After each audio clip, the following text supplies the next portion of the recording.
Welcome to the season finale of Highside, Lowside. This is episode 12 of season 10. I'm Spurg. I'm joined by Zach, and today we are going to be joined by Garrett Gerloff, who is a world superbike motorcycle racer and, as you will learn, scooter aficionado. In addition to that, we might also talk about Marc Marquez's underpants. But before we do anything that wacky, we first must get in a word from our sponsor. This is the part where I remind you that Motul is the biggest supporter of Highside, Lowside, and you should buy its products. But maybe you already do buy Motul products. You're thinking, I'm already putting Motul oil in my motorcycles and bathing myself in chain cleaner. What more can I do? Great question. And I'll just remind you that Motul also makes, for example, diesel system cleaner for use in all types of diesel injection systems in cars, trucks, RVs, and even military spec KLRs. To see all of Motul's products, check out RevZilla.com/Motul. That's RevZilla.com/MOTUL. And when you're over there on RevZilla.com, just keep in mind that every time you make a purchase with RevZilla, a little bit of that money goes back into funding the programs that you enjoy. Whether it's Zach and I sitting here talking with you on Highside, Lowside, or the shenanigans that people get into when you're out riding for a CTXP episode, or maybe you just appreciate the gear reviews and the product information. RevZilla gives back to riders because that's who we all are, riders. So keep that in mind next time you need to make a purchase for your motorcycle. From cruisers to sport bikes to adventure bikes and everything in between, we've got you covered at RevZilla.com. Okie doke, everybody. Welcome to Season 10, Episode 12, the grand finale of Season 10. Everybody, it's hard to believe we survived another season, Spurjo. Before we jump into talking about Spurgeon's it's a little bit early to say that we survived the season because we still have to get through the next 2.5 hours. You're right. Yeah. We're only 11/12 of the way through. But as it stands right now, we want to remind you that episode 12, the grand finale of Highside Lowside, is typical in this case, in so much as we will be reviewing some of the things we talked about over the course of season 10. We'll talk about Chinese motorcycles, the Honda Goldwing, the Isle of Man TT, and many more things with our very special guest, Garrett Gerloff. But before we invite Garrett in here, Spurge, it's been a while since we recorded an episode. Yeah, over a month. You've been halfway across the country and back to ride adventure bikes. But the first thing I need to talk about is this shirt that you're wearing. I know you're famous for your flamboyant Hawaiian shirts, but even this one is bright. You can probably hear it, even if you're not watching the video. You can probably hear this shirt. Yeah, if you hear a very high pitched noise, almost like some sort of device to scare away rodents, it's probably Spurgeon's shirt. And can you explain it for everyone? So it's very flowery. There are palm trees and bright colors. Can you read this? I can read it. It says Turbo Spurge on it, and there's some sort of insignia. Turbo. What's the? No, it's a turbo. It's a turbo. Oh, it's a turbo. I see. I thought it was like a crest, a coat of arms. So, but it's a turbo. Since I saw you last, I went out and I participated in Get On Adventure Fest, and on the very first night of Get On Adventure Fest, I walk in. And there is a very excited gentleman named John, and John runs up to me and he does the Zach Courts Spurgeon Dunbar voice while he like tackles me and he's like, "Can I give you a hug?" And I was like, "Yeah, man, give me a hug." And he gives me a big bear hug. And we had the new Highside Lowside shirts, and I was like, "Hey, do you want a Highside Lowside shirt?" And I got him a new Highside Lowside shirt, and he was wearing a really wild, loud shirt. And I was like, "Hey man, like I love your shirt." Like, and he had a little cattle insignia on it.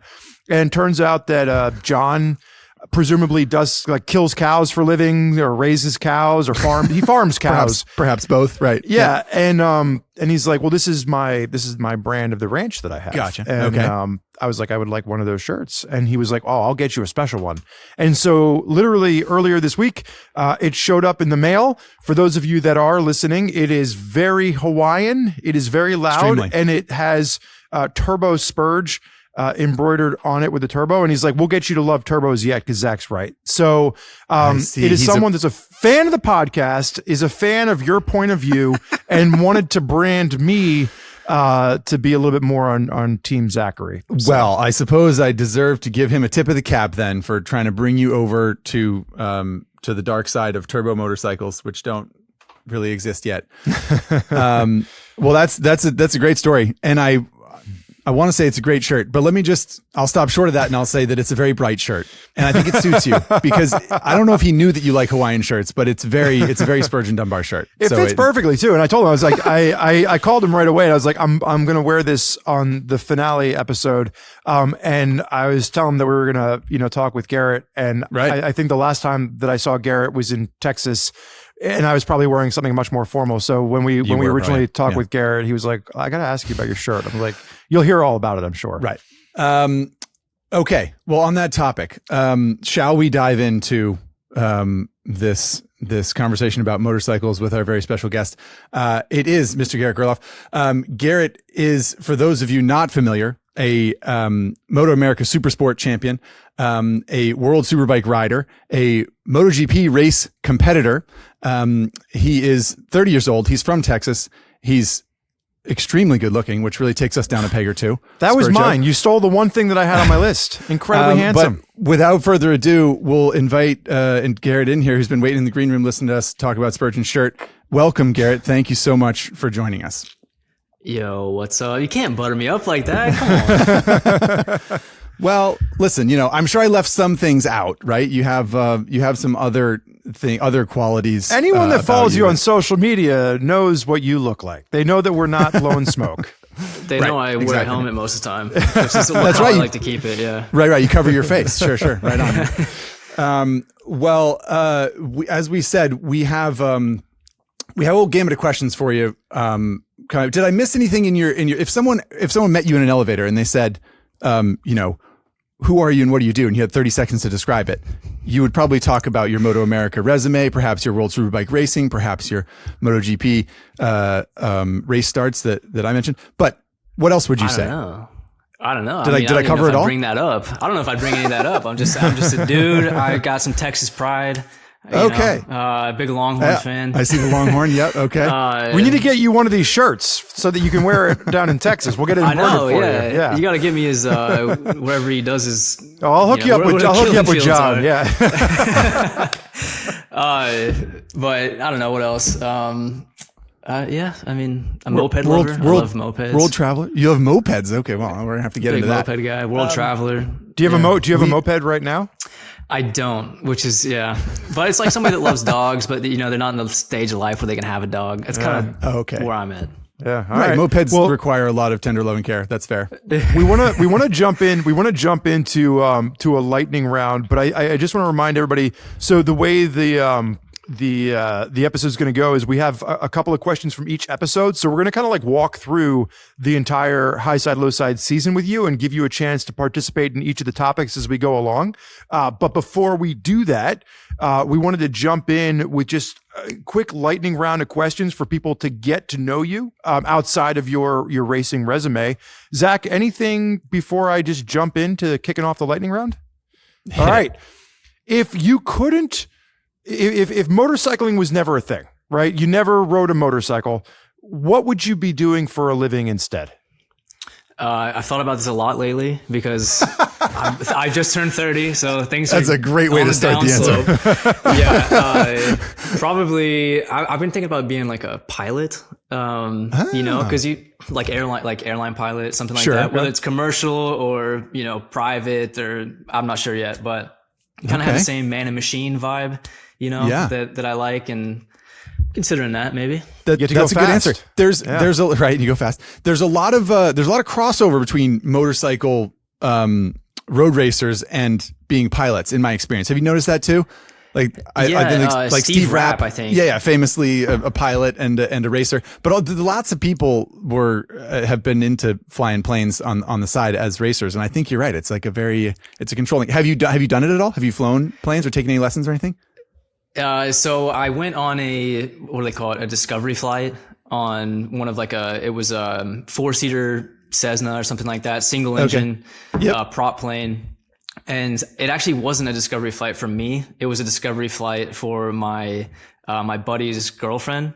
And he was too scared to get in the plane with her, but she was scared to get in the plane. And so he was like, we all went, and he's like, hey, just go with her, because she, doesn't want to go alone. So I went in the Discovery flight. They let her take off the plane. And dude, he was like, okay, pull the stick back, as we're going up to take off. And she pulled the thing all the way back. And we go we start going up so steep that we're about to stall. There's like red lights going off on the dash and stuff. And I'm like, I'm in the back seat, like, so anyway, I'm not looking forward to the learning part in a small plane. They move around too much. They're a little scary, but once I get past them, I think I'll be fine. Yeah, that's fair. I got a buddy who's a hobbyist pilot, and is fairly accomplished. But every time I ride one of those small planes, I'm always reminded that it's like a different kind of turbulence. Like you're sliding from side to side in the air, and it's like it feels very kind of janky. It's like being on a moped behind a semi truck on the freeway instead of a Harley. You know what I'm saying? Yeah, right. It was funny. I was actually we had Peter Egan on the podcast a couple seasons ago, and Peter is a world famous motorcycle journalist, and he actually has a book coming out. He had reached out to me recently. He has a book coming out about his exploits in being a pilot. So, back to Zach's point and what you guys were talking about, like there's definitely seems to be the crossover of like, motorcycles and racing or going fast or flying or whatever it ends up being. It seems like there's that crossover. They need lots of maintenance. Like the people are good at spinning wrenches on a motorcycle. You got to spin wrenches on the plane. I think there's a lot of crossover there. I'm not going to be touching a plane. No way.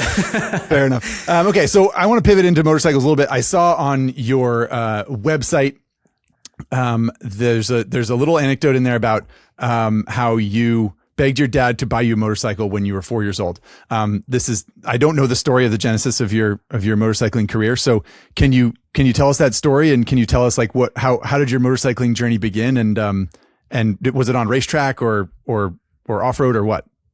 Yeah, is that the lightning round done? One question? No. We're still lightning rounding. No, this is okay. Okay, all right. Yeah. Sorry, my bad. Yeah, so I did. My dad raced motocross growing up, and he like tried to be a professional, from what I understand the story to be. He tried to get into professional supercross, motocross back in the 80s, I think. Hope I'm not wrong with that. And so I always saw him riding. We'd go to the track with him when I was like 2-3 years old, and I guess it like never crossed my mind that there was bikes that were even small enough for me to ride until I saw like a CRF 50 going around. And then that's when I was like, I need a bike, And so I begged for a year, and on my 4th birthday, my dad got me a PW50. And so that was kind of the genesis of my love for motorcycles. But it's kind of funny because I liked motorcycles, but I also didn't really care to always ride. Like I had so many things in my life that I loved doing. Motorcycles just happened to be one of them. But like I loved, playing football with my friends. I loved playing video games. Like it was just one of the things that sometimes I'd pick it, but sometimes I wouldn't pick it. I'd pick something else to do. So it wasn't like, a crazy big passion for a long time. Did you have a lot of friends in your younger age that rode motorcycles too? Like obviously you got the Texas background, so a lot of people are out playing football, right? Did you have friends that were also riding motorcycles? Not a ton, honestly, from what I remember. Yeah. Like, no, I was going to, elementary school in Katy, Texas, and just had friends that I'd want to just hang out with and play football and on a field and, play video games. And that was more fun to me a lot of times than being drug out to the track when it's 100 degrees with my dad, as a 5, 6, 7-year-old. Totally. So I hope this question makes sense, but I'm curious because now you're a professional racer, and I'm curious did you get kind of addicted to motorcycles first, or was there a moment when it was clear that you were very good at riding a motorcycle and the success sort of pushed you forward? Does that make sense? Like, were you like, did you love it more first, or did your skills show in a way that people were like, well, you got to keep doing this? My skills didn't show for a really long time. So, no, I feel like my skills were all developed. They weren't like I had to develop them. They weren't just there. From my perspective. But no, I mean, I didn't, I didn't really have a big desire to be a professional rider. I didn't really even kind of know that it was a possibility or like it could be a possibility. And so motorcycles to me were always just kind of like another thing that I did, but it wasn't like who I was, or it wasn't, you know, that all kind of changed when I moved from Katy, Texas to Alabama. My dad got a promotion there. And so we had to move. And so like all of the friends that I had growing up, from when I was like 4 years old to 5th grade, which was like 10 years old, maybe. Okay. Like all those friends, I ended up, I had to move to a different state. So like I ended up having to start over in middle school, which was even worse, you know, cause you go from elementary to middle school, puberty, all that stuff. Things get weird. Yeah. I had a difficult time making friends, honestly. So I moved to Alabama. I was struggling to make friends, which, you know, that sucked. And so one of the things that started becoming more like interesting was motorcycles. It kind of like it replaced the part of me that I wanted to make friends. I wanted to have that same group of people that I did stuff with, like I did in Texas. But because I didn't have it and I was struggling, I just like pivoted to motorcycles. That was kind of like that kind of filled the void a little bit. Not trying to get too deep here, but no, that's super interesting. Yeah. So and so then I started just kind of diving all the way into it. This is still motocross, by the way. Like so I started diving into motocross, being like, you know what, I want to actually make this. I want to try to do this. And I was like 12 years old when I started really diving into motocross. And, you know, I wasn't bad at it, but I wasn't amazing at it. And my dad was still riding at this point, but he was getting pretty beat up riding motocross. So his body was just taking a beating. His back was, you know, my dad still got back issues from it. And so he was looking for something to do that would be easier on his body, he thought. And so lower impact. Lower impact, yeah. Theoretically, the car dealership, the BMW dealership that he was working for sponsored Barbara Motorsports Park, and so we would get free tickets to go out there and watch racing that happened, whether it was car, motorcycle, whatever. And so we ended up going out there in 2006 to one of the AMA races out there. I don't know if you guys remember this, but there was a crash that happened in the last corner at Barbara Motorsports Park where I think it was number 2 on a Kawasaki in 2006. And forgive me, I don't remember who that is, but he low-sided, and then Jason DeSalvo jumped his bike in the super sport class. Like, okay. Anyway, I remember that because I was there watching it live, you know? Okay. And wow. It was cool. I was all amped up on road racing. I didn't even know what it was. You know, I had no idea what it was at that point. My dad, I didn't know this, but my dad had already planned to buy a bike that was for sale at the track and leathers and everything. So we go out there just thinking we're going to watch, and we come back with a truck full of everything you need to start road racing. No way. For him, from my dad. Oh, for him. Okay. Just for my dad. And my mom's pissed off, you know, like didn't know that any of that was going to happen. But you know, it's all good. And my brother was like, I 100% want to road race. He was never super into motocross and stuff. And so he was like, yeah, I want to road race. They had Metrikit. Is he older bikes. Or younger than you, your brother? 2 years younger than me. 2 years younger. Okay. Yeah. So they have like Metrikit bikes, which was a brand. I think it's still a brand, but they have like small wheel bikes. Name, yeah. Right. Like there's 2 strokes, or they were 2 strokes. So he gets like a 12-inch Metrikit 72cc 2-stroke bike. And I'm like, no, that's dumb. Like road racing's dumb. You know, it's not cool. You don't do any jumps. You don't, you know. You're still on the motocross track. I'm still, at this point, right? Yeah. I'm still full motocross. I'm like, you guys are dumb. You guys, that looks stupid. You just go left and you go right, and you go left and you go right. Like what's the fun in that, you know? And so like we had if I'm saying too much, I'm like talking too long, let me know. No, I'm on the edge of my seat. So far we're in middle school and you're not even interested in racing yet. And we're talking to a professional racer. So I'm wondering when the tide's going to turn. Keep going. I'm in it. So I'm still in the motocross, but we went to church in Alabama, and there was a big parking lot in the church that we went to, and it was triple tiered. I think it was Cross Point in Trussville, Alabama, if anybody wants to look it up.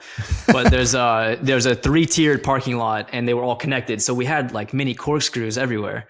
And my dad would go out there with my brother, and my brother would ride his little Metrikit around the parking lot with his gear on and stuff, and try to drag me. And I finally went out there with him and was like, all right, let me ride the bike. I'll check it out. I had motocross gear on with knee pads. So like I didn't even have leathers, nothing like that. But I rode it around and I was like, okay, it's kind of fun, like, all right, okay. I kind of get it. And so it took a while, but then I was like, all right, you know what? I kind of do want to try this road racing thing. Like it is pretty fun. You guys are having a good time. Like, all right, give me a bike. And so I started riding in that parking lot more. I ended up high-siding in that parking lot, I was still motocrossing, so I was using too much rear brake. And so I entered one of the corners, like full rear brake, and just lost the rear and high-sided myself, destroyed my brother's bike. But anyway, but after I crashed and I was fine, I was like, okay, well, not as scary to crash anymore, which helped a lot mentally. Had you had any big crashes in the motocross side of things at that point, or like when you high side? So like the high side on the street asphalt type thing was like your first big experience like that. That was my first like big like I was in the air like yeah, and that's still just like knee pads and motocross gear. I had leathers at that point, so that was luckily. Otherwise, it would have been a lot worse for sure. Right. Yeah. But yeah, then I honestly don't remember when I was like, all right, road racing. Like, I don't remember when exactly I picked it, but it just kind of started being more fun to me. And I was like, you know what? I just kind of want to road race. And so I got a 17-inch wheel Metrikit 76cc bike. And we started racing Weira Southeast races.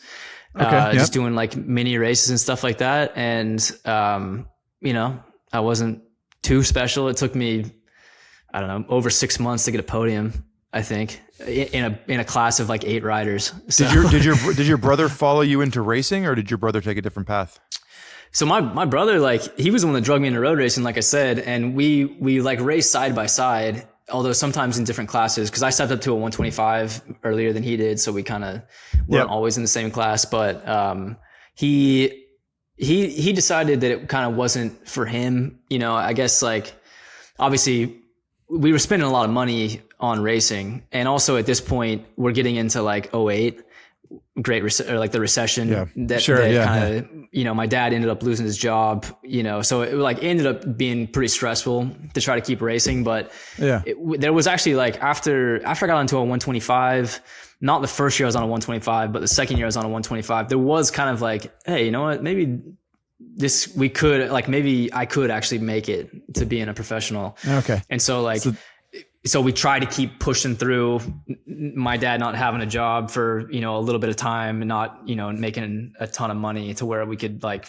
comfortably pay for everything. Right. Like I know my parents were on credit cards and stuff, like nothing good, but and so this is to this, when you say 125, this is like a RS 125 Honda or some sort of like customer GP 125. Yeah, RS 125, bike. RS 125. Yep. Okay. We had a couple. So yeah, so 2007 I was on minis, so I was racing minis, and then 2008 was my first year on a RS 125, and did most of that year with the 125. But also there was Milwaukee 250. I don't know if you guys remember those, but it was Milwaukee. It was supposed to be like a comparable bike, right? It's a 254 stroke as opposed to a 125 2-stroke, and it was a same size, like little GP bike kind of thing. Yeah. And actually that class, so the Milwaukee class was something that came to USGPRU, which was like this, how to explain it? I raced USGPRU, so I'm familiar. But yeah, it was supposed to be sort of like elite club racing in a Grand Prix style. So it was 125s and 252 stroke GP bikes and that kind of thing, right? Yeah, exactly. And it was like the national series. It was like where PJ Jacobson was like kind of got his momentum and his start from there and stuff. Yeah, Josh Herron raced the USGPRU, credibility. Yeah. And so it was, so I did 125s and the Milwaukee, but the Milwaukee class was cool because there was a big prize money. There was like $2,000 to win. And for, just being a 12-year-old kid or a 13-year-old kid and my parents paying for everything. I mean, it was like, that was going to keep us racing, And I didn't do much in that class the first year, but the second class, we actually like raked in a decent amount of Milwaukee prize money, which kept us going. And, so yeah, 2009 is like the first time I actually showed that I could be a professional racer potentially. Like I started winning USGPRU races. I won a championship in USGPRU, and so like that was all good. I think it was the Milwaukee class I won that year. And then 2010, I was 14 and I stepped up to 600s. And so like I was on a Suzuki GSXR 600 for 2010, racing against Benny Solis, who was on the factory Yamaha team as a 15-year-old, because it was supposed to be his warm up for going professional when he turned 16. So there was the big Graves truck that was there, the big semi truck and stuff at the amateur races. And this is weird. This is Weir Southeast still. This is Weir Nationals now. Weir Nationals. Sorry. Okay, gotcha. Like, so I'm skipping over all kinds of stuff. No, it's okay. No. And we're gonna pivot in a different direction here anyway. But I think this is great context for like who you are and how you started. And to me, like I think what's really interesting is that it sounds like, if I'm doing my math correctly, by like 12 years old, you're like, oh, I might want to try racing a motorcycle on the street and get away from motocross. And then by 14 years old, you're racing a 600cc in nationals. Is that about like a 2-year timeline, and already you're doing that? Wow. No, it was a 2-year timeline. Yeah. I mean, it was, when I was 12, I started getting into wanting to race something like motocross first and then transition. Well, I'm going to ask one more lightning round question, Spurg, if it pleases the court, and then we'll pivot out and we'll move on. But that was really genuinely interesting. I'm always so curious when people are, you have a job in motorcycling, obviously as a professional racer. But anytime people get interested in bikes, I'm always just so curious how and sometimes it's very obvious. It's like, oh, my dad rode and he bought me a mini bike and then I was into it or something like that. But even, Spurg and I are lifelong motorcyclists, but we have really, really different stories of how we got into it. And it's so interesting to hear you were just sort of like a motocross kid who just didn't have any interest in doing that until randomly you kind of got like sucked into it, and here you are like traveling the world and getting paid to race against the race with and be one of the best riders in the world. It's fascinating. And my takeaway was that you both raced in the same class, and Garrett's doing what he's doing, and you're stuck here with me, interviewing guys like Garrett. I was actually just thinking that I raced in USGPRU in 2005 or 6 or something like that. So I was ahead of the game. I was there before you, obviously, because I'm 12 years older than you are. And here I am riding a desk for a living instead of riding superbikes for a living. So if for all you kids listening, it doesn't always turn out as glamorous as Garrett. You might end up being like Zach. Yeah, you could end up a loser at a desk like Zach. So if you through all your racing, I know that racers are superstitious people sometimes. I'm curious, do you have any superstitions that have grown into your racing? Do you always use the same helmet through a whole race weekend, or put your right glove on first every time? Anything like that you've developed as a professional racer? Yeah, I've always tried to fight it. I've always tried to be like, that's okay. You want to be above it. I don't above it, or sorry. I just don't want it to be like something that ever affects me, Okay. Yeah. And so like I still constantly do stuff that counteracts any superstition that I might have building, So like, yeah, if I'm always putting my right glove on first, I'll start putting my left glove on first, just to like, just to prove that there's nothing there. Okay. Interesting. Interesting. And so most of the time it has proved that it's not there. Yeah. Sometimes no, but you have anti-superstitions then. You have like, you have measures in place to avoid superstition so that it doesn't. Yeah, maybe that's a superstition in and of itself. I don't know. Whoa, man! Whoa. Meta. Yeah, exactly. All right. Well, let's pivot into, because I think what we're excited with, Garrett, is that there's like, one of the things that Zach and I are talking about is that like, you are obviously a professional racer, but you really, in my short time getting to talk to you, and I know you and Zach probably know each other a little bit better, but like, you really appreciate motorcycling, right? Like you like motorcycles in general. You're talking about riding mopeds, like mopeds. Yeah, exactly. Yeah. So in episode 1 of this season, it was titled "Exciting New Motorcycle Releases for 2025," and our kickoff question here is, What motorcycles are you most excited about that have been released in the last 12 to 18 months? If you had to go out and buy an off-the-rack motorcycle, what's the most exciting thing for you right now?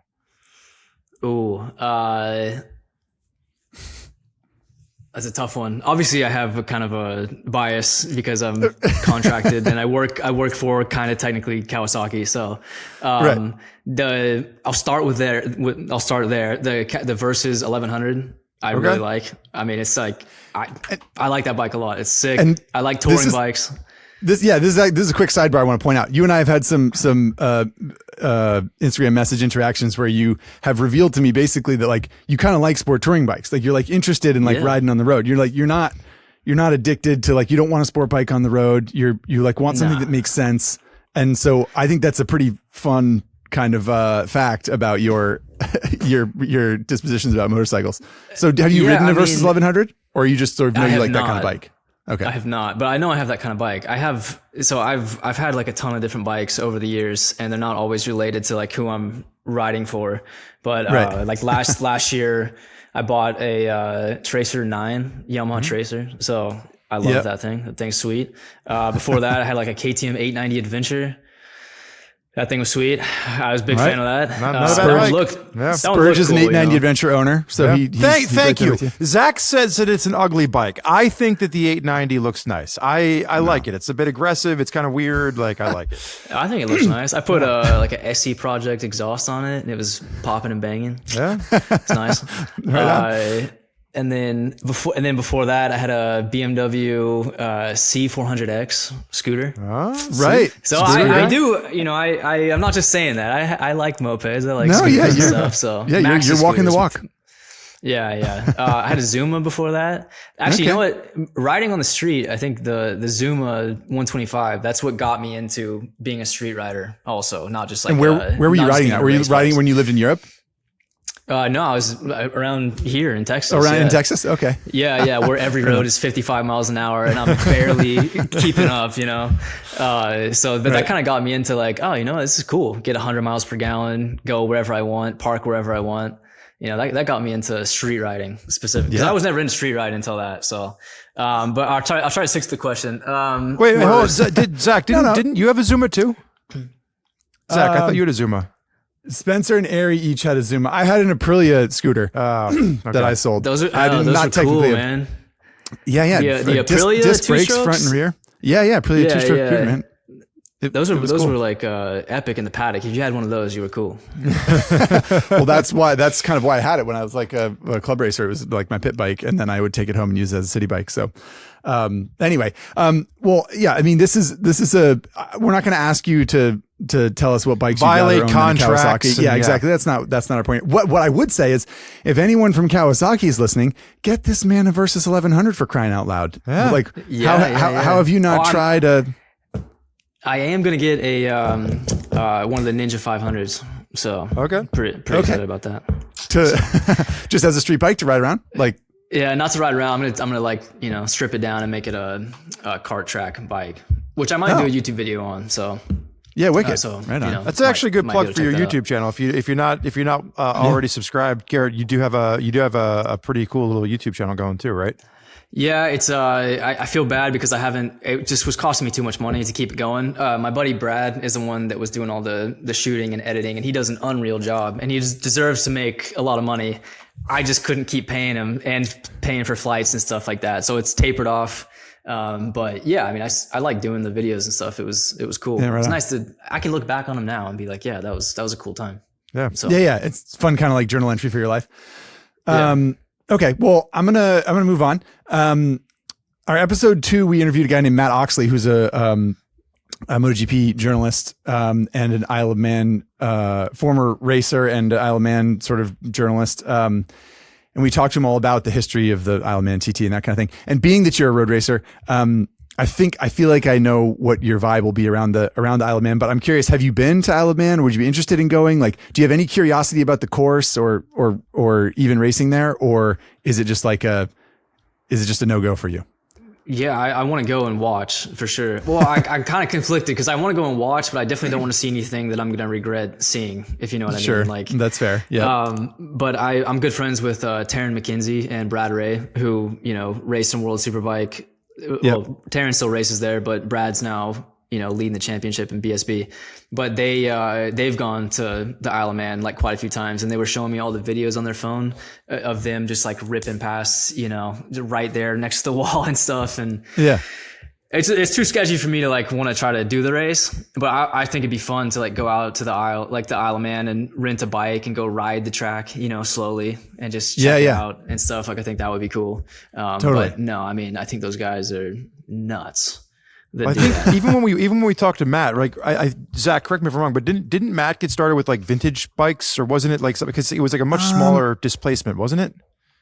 Yeah. Well, yeah, he did. I think it was 250 production class in like the 80s. So he was riding like I don't want to downplay it too much, but I feel like it was like it was like a 40 horsepower, 50 horsepower, 2-stroke street bike that had got turned into a race bike. And not to suggest that what he did wasn't badass, because he technically won a race at Isle of Man, which is pretty dope. But yeah, he was a smaller, he wasn't racing Superbikes. He wasn't even racing like Super Twins, which is like the I don't know, that's like a mid-sized Twins Cup kind of class. I think it's like 650 Twins or something like that. But I don't even, his classes, the class he raced in was smaller. And I think he even admitted that it was like the only way he felt like he could rationalize it, because the bikes weren't as fast. So, any displacement is too much displacement for me. I'm with Garrett as far as like it's one thing to go and observe, it's another thing to compete. I will say, Garrett, you know, given your off-road background, I know when Zach was there, we talked about this a little bit on the episode. He and Ari filmed an episode where they actually just rode dirt bikes on the inside of the course to like look at it in different ways. So you actually might be that might be right up your alley of just like riding dirt bikes across the inside of the course. I can hook you up with the guy that we rented bikes from too, if you're interested. He's a homegrown dude. He's from Isle of Man, and he has like a few dirt bikes in his garage, and you can like rent, and he like showed us around. It was so cool. Like we went inside the course, you know, like it's a huge loop that's 37 miles around or whatever. And all the sort of like pastures and trails and private land and stuff that's in the middle, some of it you can ride dirt bikes across, and you can get to like certain points in the track and like walk down through the forest and watch where there's no one else is around. It's really, really cool. And actually, because you're like a former motocross guy, you know, you're a dirt bike guy, and you're obviously competent on a bike, so you'd be able to do it. But that'd be a cool thing for you to do. Heck yeah. All right. Yeah. Send me that. All right, cool. I'm gonna hook you up with David, and you'll have the best vacation ever. Well, that's fair. I think it's very common for, actual road racers to look at Isle of Man and be like, I can't imagine doing that. And that's kind of even I've not raced even close to at your level, but even just being a club racer, and looking at Isle of Man, I'm sort of like, I wouldn't even want to try to go around as fast as I can go, which wouldn't be like world championship pace or anything, but it would still be way too scary and sketchy to try. Yeah. I mean, no, I got massive respect for those guys. And I know Davey Todd, who won last year, was it last year or this year, on the BMW. And like, I talked to him, and he's just like a normal dude. I met him at Brands Hatch at a BSB race. Just a normal dude. He was out there racing, and you just don't realize that he's got a switch that, he can flip, and yeah, it's crazy. Yeah. It's wild. Big respect. So I want to jump ahead, Zach. So I think we're going to jump to episode 4, if that's okay with you. Yes. So on episode 4, we talked about, does riding different motorcycles make you a better rider? And, I think, Garrett, even just in the short time we've been talking, you've ridden a variety of different motorcycles and different types of motorcycles. How do you cross train as a racer, and what does that bring to you and your specific riding style? For sure. I mean, I'd still ride a lot of motocross. I got a KX250 that I try to ride as much as I can. And I feel like, just being on two wheels in general, I feel like you're learning something always. I used to train on trials bikes and, work on balance and slow speed maneuver, clutch control, stuff like that. I mean, you're not really doing a whole lot of clutch control on the bikes that I race, but I feel like just being on two wheels, you're always just kind of figuring something out that maybe you wouldn't have figured out if you're just doing the same thing all the time on a road race bike. So I've ridden ovales, and those things are super like twitchy and like, it like gives you a different perspective. Motocross gives you a different perspective. Having like a lot less grip and having to stay in ruts and stuff like that. You learn something new. I gotta bring up a moped again. The Zuma, when I had a Zuma, man, now I have a rear brake on my clutch hand on the Superbike, So since I went to World Superbike, I've always had a rear brake on my left handlebar that I use with my index finger, my left index finger. And so, but I feel like I'm pretty good at using it because I used to rip the Zuma around the paddock and just, rip skids and stuff, So it's like, and on a Zuma, the left lever is not a clutch because it's a CVT scooter. It's the rear brake. Yeah. That's interesting. So did you, I know that this is going to be like a little bit of a nerdy, road racing deep dive. So Spurge, pardon me, but historically the rear brake on the handlebar, which we don't need to go into the whole history of how it happened as far as I understand it, but it was often a thumb brake. And is there a reason you chose the finger? Was it just sort of like what you felt more comfortable with, or have you tried a thumb brake on that side and you didn't like it, or? Yeah, I've tried a thumb brake, but I can't get I just don't like the way it feels. It doesn't feel natural to me. And I also feel like leverage wise, it feels weird. And for me, it's easier and I just feel like I know where I'm at more with, using my finger. It just feels more natural. So I stuck with that. Do you use it on corner entry, I assume? And do you also use it on the throttle? Like, do you use it for, like mitigating slides or like, to like catch slides or mitigate wheel spin at all? Or is it all corner entry that you use the rear brake? Yeah, all the time. I'm always just using it. So to fight wheelie, to try to keep the front wheel down, I use it, especially coming out of like right-hand corners. Cause I got I don't have a weird body position, but I'm not able to use my rear brake in right corners like I want to. Mark Marquez is super good about using his foot going into right-hand corners. You can see him modulate and stuff, but I just don't feel like I have that same kind of, how I put my body weight on the bike. I just can't do that. So corner entry for sure. But then also like on the exit, I don't have my foot close to the rear brake. So I use the finger brake too to kind of fight wheelie and stuff. So yeah. You mentioning, two wheels as a training piece. And, one of the things that I talked about, during episode 4 was, my wife and I moved this year, and I'm not close to the off-road riding that I like. And I ended up buying a mountain bike, and it's my first time as an adult buying a bicycle. And I've really enjoyed it. It's given I'm having a lot of fun riding a bicycle around. Your first big boy bike. We're all very proud of you. Yeah. But my point is, I know that you train physically quite a bit, Garrett. I know that you do some road biking. What is your training mentality when it comes to whether it's hopping on a bicycle or your workout aesthetic, and how does that relate to, your physical endurance when it comes to motorcycling? I mean, it's at once you get past a certain level, I mean, our races are like 35 minutes long, and like the track we were just at in Hungary, I mean, it's slow and technical, but you have so many transitions that you got to do where you got to pull the bike from side to side, and it was like physically tough a lot. So I try to focus on all the training that I do. I like to do like higher intensity stuff, whether it's like sprint intervals running, or intervals on a bicycle, or just like HIIT training in the gym. I like to do like that kind of stuff and focus on that. And keep it under an hour. So a lot of guys that train, they'll try to jump on a bicycle and they'll ride for 4 hours. And I'm not saying you shouldn't do that or you can't do that, but for me, it's like my races are always less than an hour. I'm trying to be as good as I can in that range. And so that's what I kind of stick to. The high intensity stuff it's not easy, but it's what I feel like is giving me the best, the best condition for me to be like the most, mentally clear when I ride, and so I just kind of stick to that stuff. Yeah. That makes sense. Well, you heard it here first, everybody. The best way to become a world superbike racer is to train on a Zuma 125, because I'm just saying, I'm trying to tie it all together. No, you're tying it together, man. You're talking my language. I love it.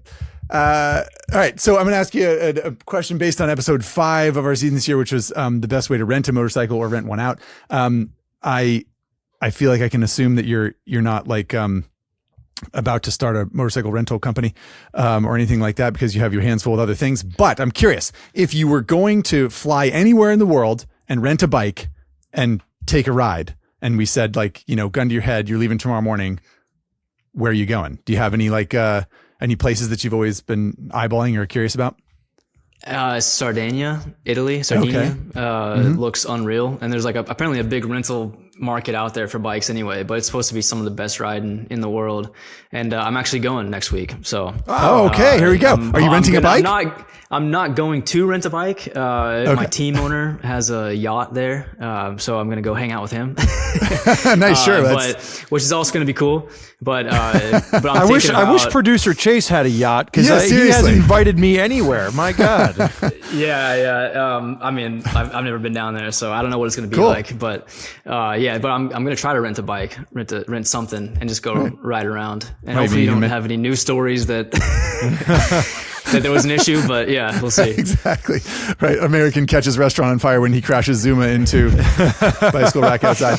Maybe you can at least rent a scooter and look around or something like that. That's cool, man. Well, right on. I hope you get to. I've never ridden Sardinia, but I know that there have been some like press events over the years on the island, and I've seen photos and stuff, and it does look magical. So I imagine. I'll bring up one more spot. Like I know Zach, you're in LA, right? I do, yeah. But the mountains and stuff around there are supposed to be unreal. Like it'd be cool to go out there and do like a little tour or something. And I do have a sponsor, Moto California, who does tours out there. So that's right. Yeah. Little shout out. Right. Shout out to them. Yeah. That being the case, you wouldn't need my help. But if you're ever in LA, man, let me know. I can probably even line up a Kawasaki for you so that you don't. He says that, but he's going to get you a Zuma 125, and you're going to be stuck riding around that. I was in Sardinia for the Ducati Desert X launch. So if you is that where that was? Yeah. Oh, right. Okay. So if you get a chance to rent, there's a really cool spot in the island that you can kind of take like little dirt roads up to, and it's like this like windmill farm on like these bluffs on the top of the island. It's actually a really cool little trip. So if you get a chance to rent something, it makes it a couple hours up, and you get to kind of like explore these little windmills on the top of the island. Well, I mean, was it good? Like, was it good riding out there? Riding's cool. Yeah, super rad. Okay. Yeah. All right. So my answer's good, or my answer's not good? Oh, your answer's good, man. No, I think, especially because like it's one of those places where like very few people will get to ride a motorcycle. So I think it's if you have that experience, I think that's really cool. Yeah, that's a good way to put it. But don't snub the team owner with the yacht either, because I imagine being on the yacht would be kind of cool. So.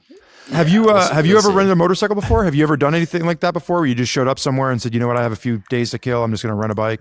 Or you just have so many free motorcycles you don't have to worry about that? No, I've rented. I really hate how much this is coming up, but I've rented scooters everywhere. Like, you know what? Because you can rent them so cheap and just go rip exactly. around.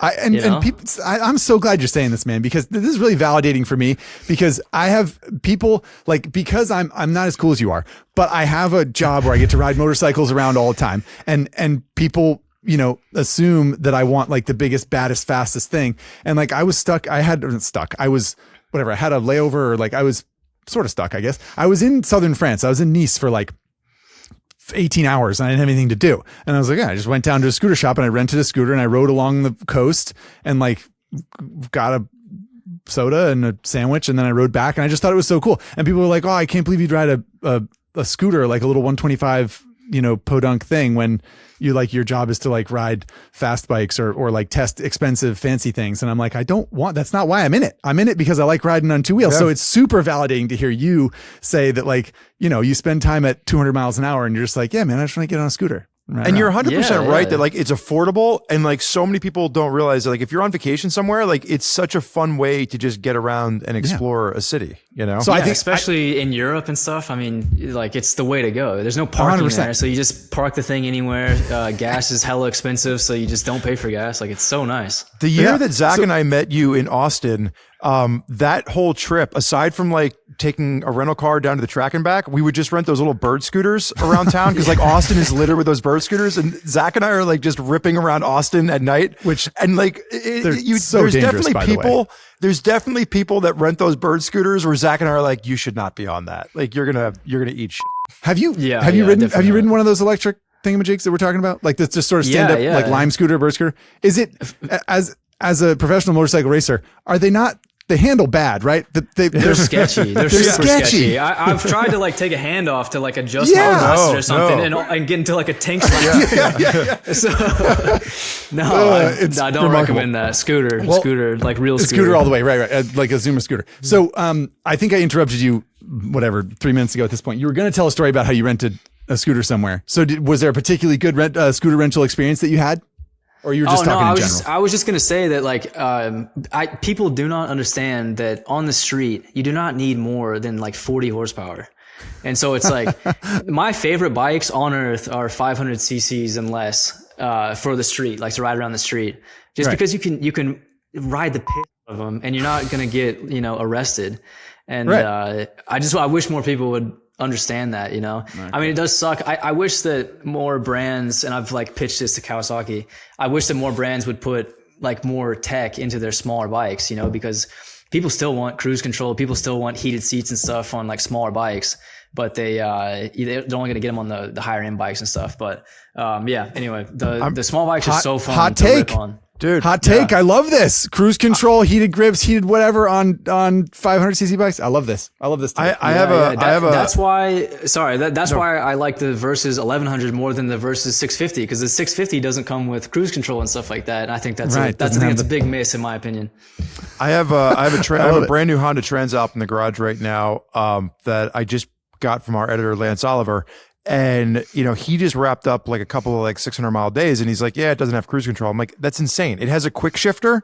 It's a 750cc touring adventure bike. Right. And it has a quick shifter, but not cruise control. And it's just like, it's such a miss to me. Such a miss. I think any bike with ride-by-wire throttle has to have some kind of cruise control, even just a set button. It doesn't have to be adjustable, just a set button. Like, why do you not have that? This is a man after my own heart here. Okay. Yeah. All right. Well, put it on a Zuma 125, folks. You're going to sell at least 2 scooters from this podcast. Okay. We're going to do one more question here. Then we're going to take a quick break. Episode 6, we had Kayla Yakov on the program, a young lady who's racing in Moto America. Perhaps you're familiar to some extent with her career and what she's up to.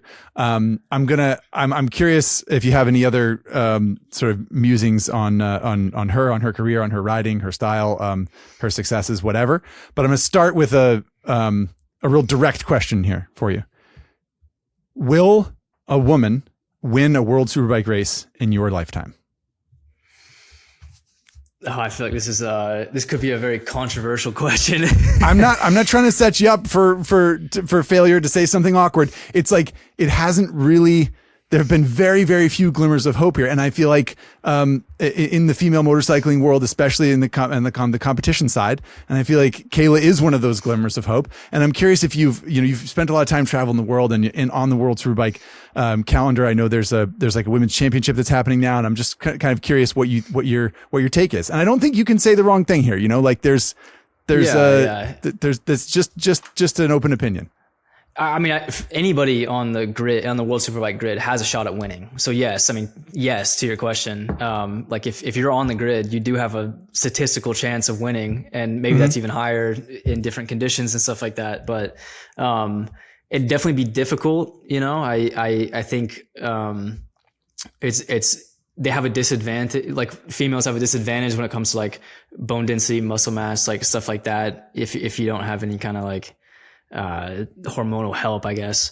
So that makes it difficult. I mean, it's not impossible, but you got more things to overcome, which I think is awesome that Kayla's even out there trying to show that she's overcoming those things. You know what I mean? Right. So it's like, and I think, we had Anna Carrasco, who won a world championship in the 300 super sport class in my championship, and that was something that was monumental and epic. I mean, she beat 40 guys or something like that for that whole year. So yeah, there's unbelievable talent out there, male and female. And, I think they definitely need to have the ability to show what they got, and I think the younger anybody starts, the better chance they're going to have to hone their skills and stuff. And so it's cool that she's only 17. Is that right? Yeah. Yeah. Something like that. Yeah, exactly. And, she's already been on the podium, in Moto America, I think if not once, more than once. And so, I mean, she does have a rad style. She's got like a cool, like elbow down style and stuff, which is not an easy style to hone, so I think she's got a lot going for her, 100%. And I'm not trying to say, like I said, I'm not trying to say anything bad, but I mean, I think there is like a reality when it comes to, women being like smaller stature and stuff like that. But then you have guys like Danny Pedrosa, who's like 5'2", right. and 125 pounds, and he got it done. So it's going to be tougher, but not impossible. No. Yeah, I think that's a totally fair take. And we asked her the same question, and she had some of the similar answers. Like there's like both physically and culturally, there are things to overcome. Like it's just sort of like statistically a little bit harder, but but even cooler like when you do it. Yeah, exactly. Right. I was going to say, it seems like you share her outlook, which is that like that doesn't mean it can't be done. No, it's underdog. It's like an underdog story, and those are the best stories. Yeah. Right on. All right. Well, Spurjo, should we take a quick break to make sure that our contracts are covered here on Highside, we don't have to say anything about Kawasaki, but we do have to get in a word from our sponsor, Moto. All right. Well, during that break, I actually Googled Sardinia to make sure that I was actually remembering my geography correct, and I was. But I just want everybody to know, like I'm doing my double checking here too. You're doing your research real time. Well, while you're Googling, I didn't want to embarrass myself in front of Garrett. I'm like, if I didn't go to Sardinia to ride a motorcycle, he's gonna be looking for windmills and he's not gonna find them. Oh, exactly. How embarrassing. Well, while you're on Google Maps, Spurge, I'm going to ask Garrett a couple questions about World Superbike racing because I just can't help myself. You know how I get. No, I think this ties into like we asked Kayla in episode 6 a bunch of questions about racing. So now we're going to pivot to some of the questions for Garrett that I know you've been dying to ask him. So you raced for you raced S1000RR BMW for 2 seasons. Is that right? 3, 2? The M1000 RR. Yeah. M1000 RR. Excuse me. I'm stuck in 2016. And then you transitioned to the Kawasaki team riding a ZX10, correct? Yes. And the ZX10 historically has had a lot of success in the World Superbike Championship with Tom Sykes and with Johnny Ray famously. But I know there's like so much nuance to racing and like rules and things change and there are like little tweaks, and people said that, the Yamaha would never win in World Superbike because of XYZ reason. And then it did. And, I'm just curious, your transition from a BMW to a Kawasaki is going to be much different than anyone's transition from that bike, from a BMW to a Kawasaki that they buy at a dealership, because you're working on a completely different level. But how do the bikes compare, and what are some of the things that you've liked about moving to the Kawasaki and maybe some things you've struggled with? Yeah, good question. I mean, I actually get asked this a lot, so I got. I'm sure you do. Yeah, I'm sorry to stand in line and ask this like dorky racing question of like. No. But how many people have asked you about Zuma scooters? I mean, that's really that's what hurts me the most. Yeah. No, I mean, it was nice having 2 years to get used to the BMW, and it was a difficult bike to kind of understand in the beginning. Because it had so much power, but it had really good electronics too, that kind of, almost made it difficult to understand what I was doing with my inputs, because the electronics kind of masked it. Right. And so I ended up getting to a lot better place with that bike, understanding it more, and was able to like use its strengths better. And that was all good. I'm kind of in a similar place right now with the Kawasaki, where I'm trying to understand its strengths so that I can, make the most out of the package that I got. And, the strengths of the bike it's so good at like stop and go style riding. So it's not something that I've tried. I'm more of a corner speed guy to begin with, just especially with my past with 125s and stuff. So, with small bikes. Yep. So I've always liked having kind of more corner speed. But I've struggled with the Kawasaki to ride in that way, just because that's just not how it wants to be ridden.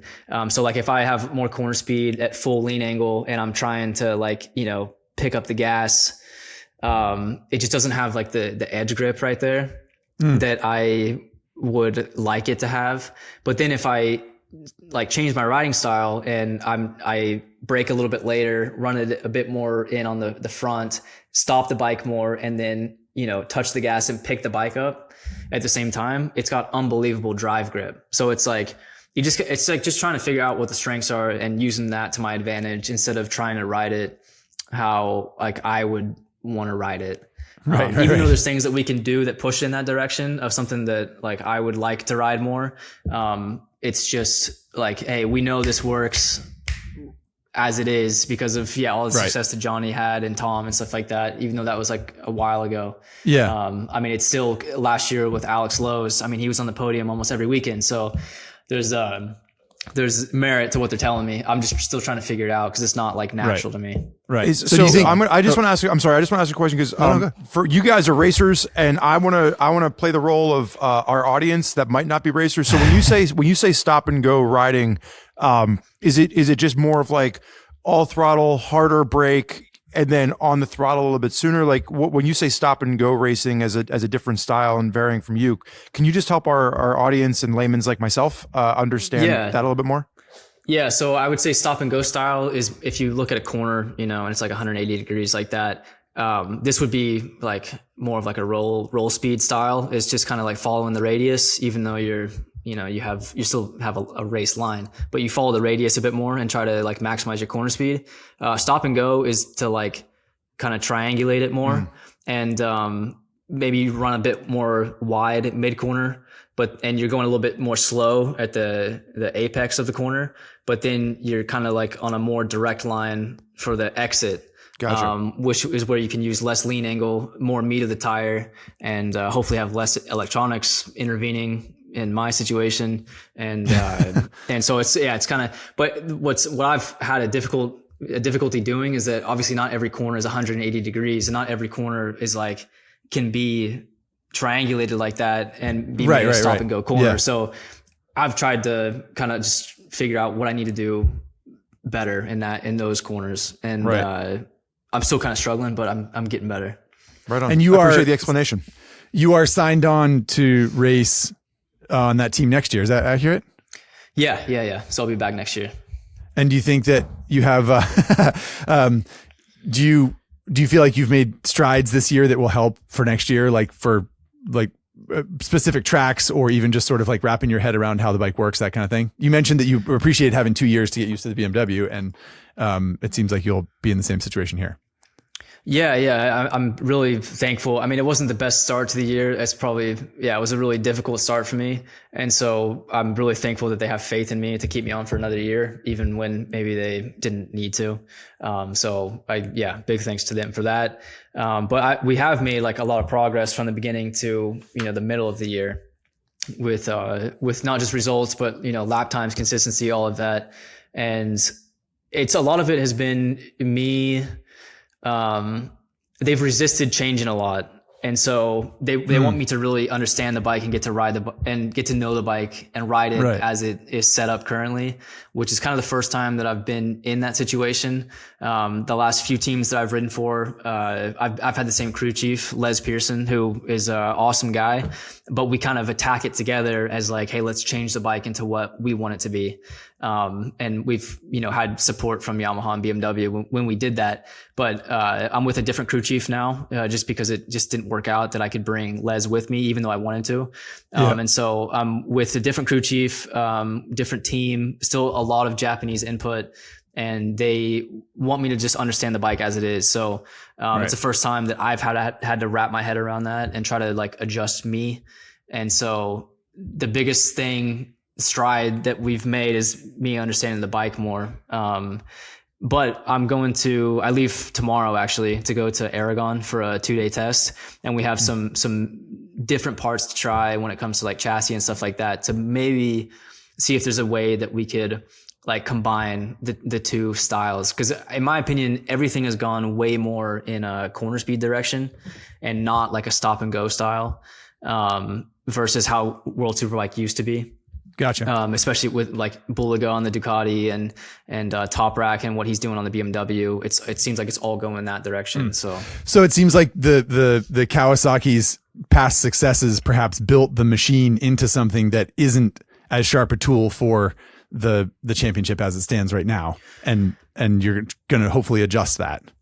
Yeah, or I just can't ride it the way that I should ride it. So yeah, it could be one of those two things, but I hope it's neither, and that, you know, we're just kind of just getting used to each other. Yeah. Fair enough, man. I'll stop asking you racing questions that everyone's already asked you 100,000 times, but I am curious, and obviously we're all rooting for you and hoping that you can make friends with that ZX10 as soon as possible. And I know you've had some good results so far, but you've also had some bad luck. So hopefully it'll turn for you a little bit. I want to throw out one racing question just before we move on to the next episode question here. Garrett, like, there's just not a lot of American racers on the world stage. Like, what does it mean for you to be a motorcycle racer from America? And like, how does that, you know, play into, you know, maybe some of the mental stuff going on for you when you enter, you know, the racetrack? Yeah, I mean, it means a lot for me to kind of be carrying the flag for the country. You know, I want to do everybody, you know, I want to do a good job for everybody. I want to represent, you know, the US the best that I can. And sometimes I feel like I am, sometimes I feel like I'm not. But yeah, it's like maybe like a bit of added pressure.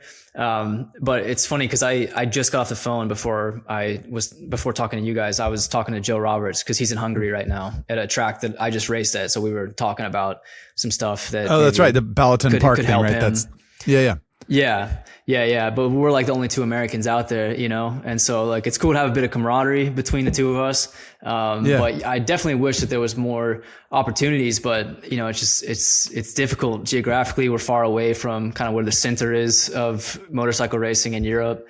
And so, you know, we have to make more sacrifices than the Europeans that, you know, that are in the world championship to begin with. Kind of like the Aussies make a ton of sacrifices to go race. And we're not the only country that has a more difficult time of it, but it's just tough to get eyes on us too, because I mean, a lot of people watch Moto America, but maybe not the teams that we hope watch to give us an opportunity. Right. And so I had to be pretty vocal. I had to be pretty, I went to Europe like quite a few times, just talking to people, trying to find like a way that I could work myself into a championship. And I had to take a massive pay cut to go there, but it was worth it to me because I wanted to see if I could do it. That was my biggest curiosity, is like, hey, do I think I'm good? Or like, is there more for me to learn? Like, you know, can I do it? Can I not do it? Like I had to answer the questions, or I had to have an answer for those questions. So that's kind of why I did it. But you got to make big sacrifices to go there. That's cool. Super interesting background. Yeah. Well, I want to move on to, let's be honest. You don't want to move on. If we could sit here I really don't. I have more questions for him. Like, what did he learn on the World Superbike stage? Okay. Anyway, episode 7 of season 10 this year was about was a deep dive on the Honda Gold Wing motorcycle, which you're probably familiar with, Garrett, since you're a man of the people. So I'm wondering. Well, first of all, basic questions for you. Have you ever ridden a Gold Wing, or would you ever ride one? But I'm going to kind of add a little bit of a twist on that question.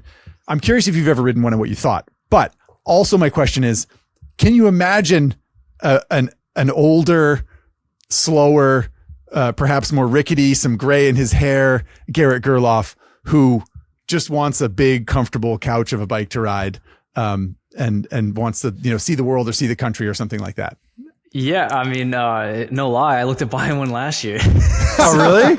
Yeah. Dynamite. I almost went to Southern Honda. What was the impetus? Just because you were curious, or what?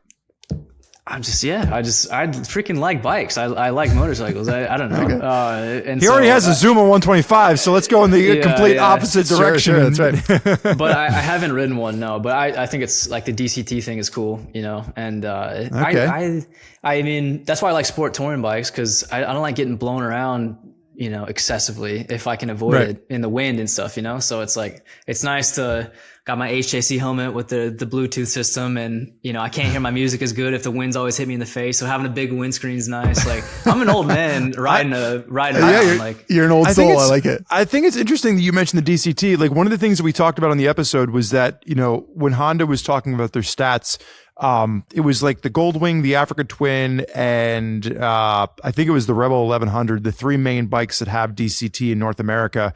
It made up like, I don't know, Zach, was it 60 or 70% of sales? Huge number. Yeah. It's like like let's say 70% of sales, people were opting for the DCT version. So it's really interesting to me that, you know, someone of your pedigree that's like using a clutch and like you're using a finger for the rear brake and like you've got so much talent in your two hands that you'd be interested in the DCT. Yeah, I mean, I like convenience, you know, I like conveniences, and also like if I'm gonna buy a bike, I want to use it. And so, you know, if I don't have a place to put my phone, or I don't have a place to put my helmet when I park, or I can't sip my iced coffee while I'm riding, you know, you want the cup holder? You want the Kiriakin cup holder right there in the front? Yeah. 100%. You want to go into like the Dunkin' Donuts parking lot and be able to get like your big gulp coffee?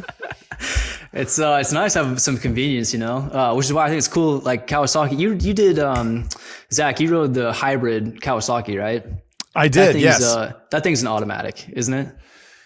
Yes. Yeah. It's sort of like a semi-automatic. It's like it will shift for you, or you can use triggers with your fingers to like shift through the gears. So it's kind of interesting, but yeah, it is ultimately there's no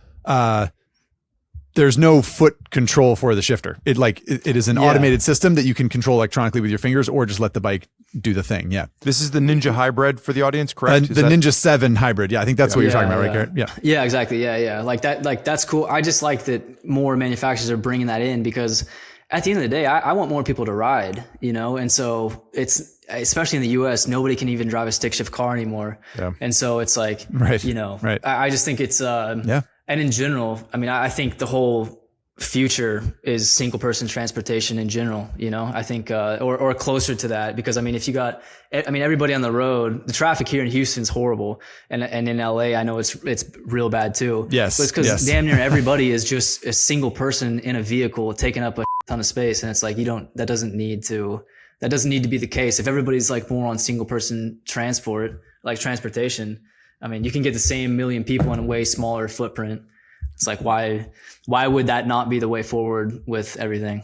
We were just having a work dinner last night. He's a world superbike racer. He's a civil engineer. There's nothing this kid can't do. I'm telling you. No, we were literally just having so I'm in Philadelphia, and they're having a big transit budget problem. They're going to be shutting down a bunch of the buses and a bunch of the railways.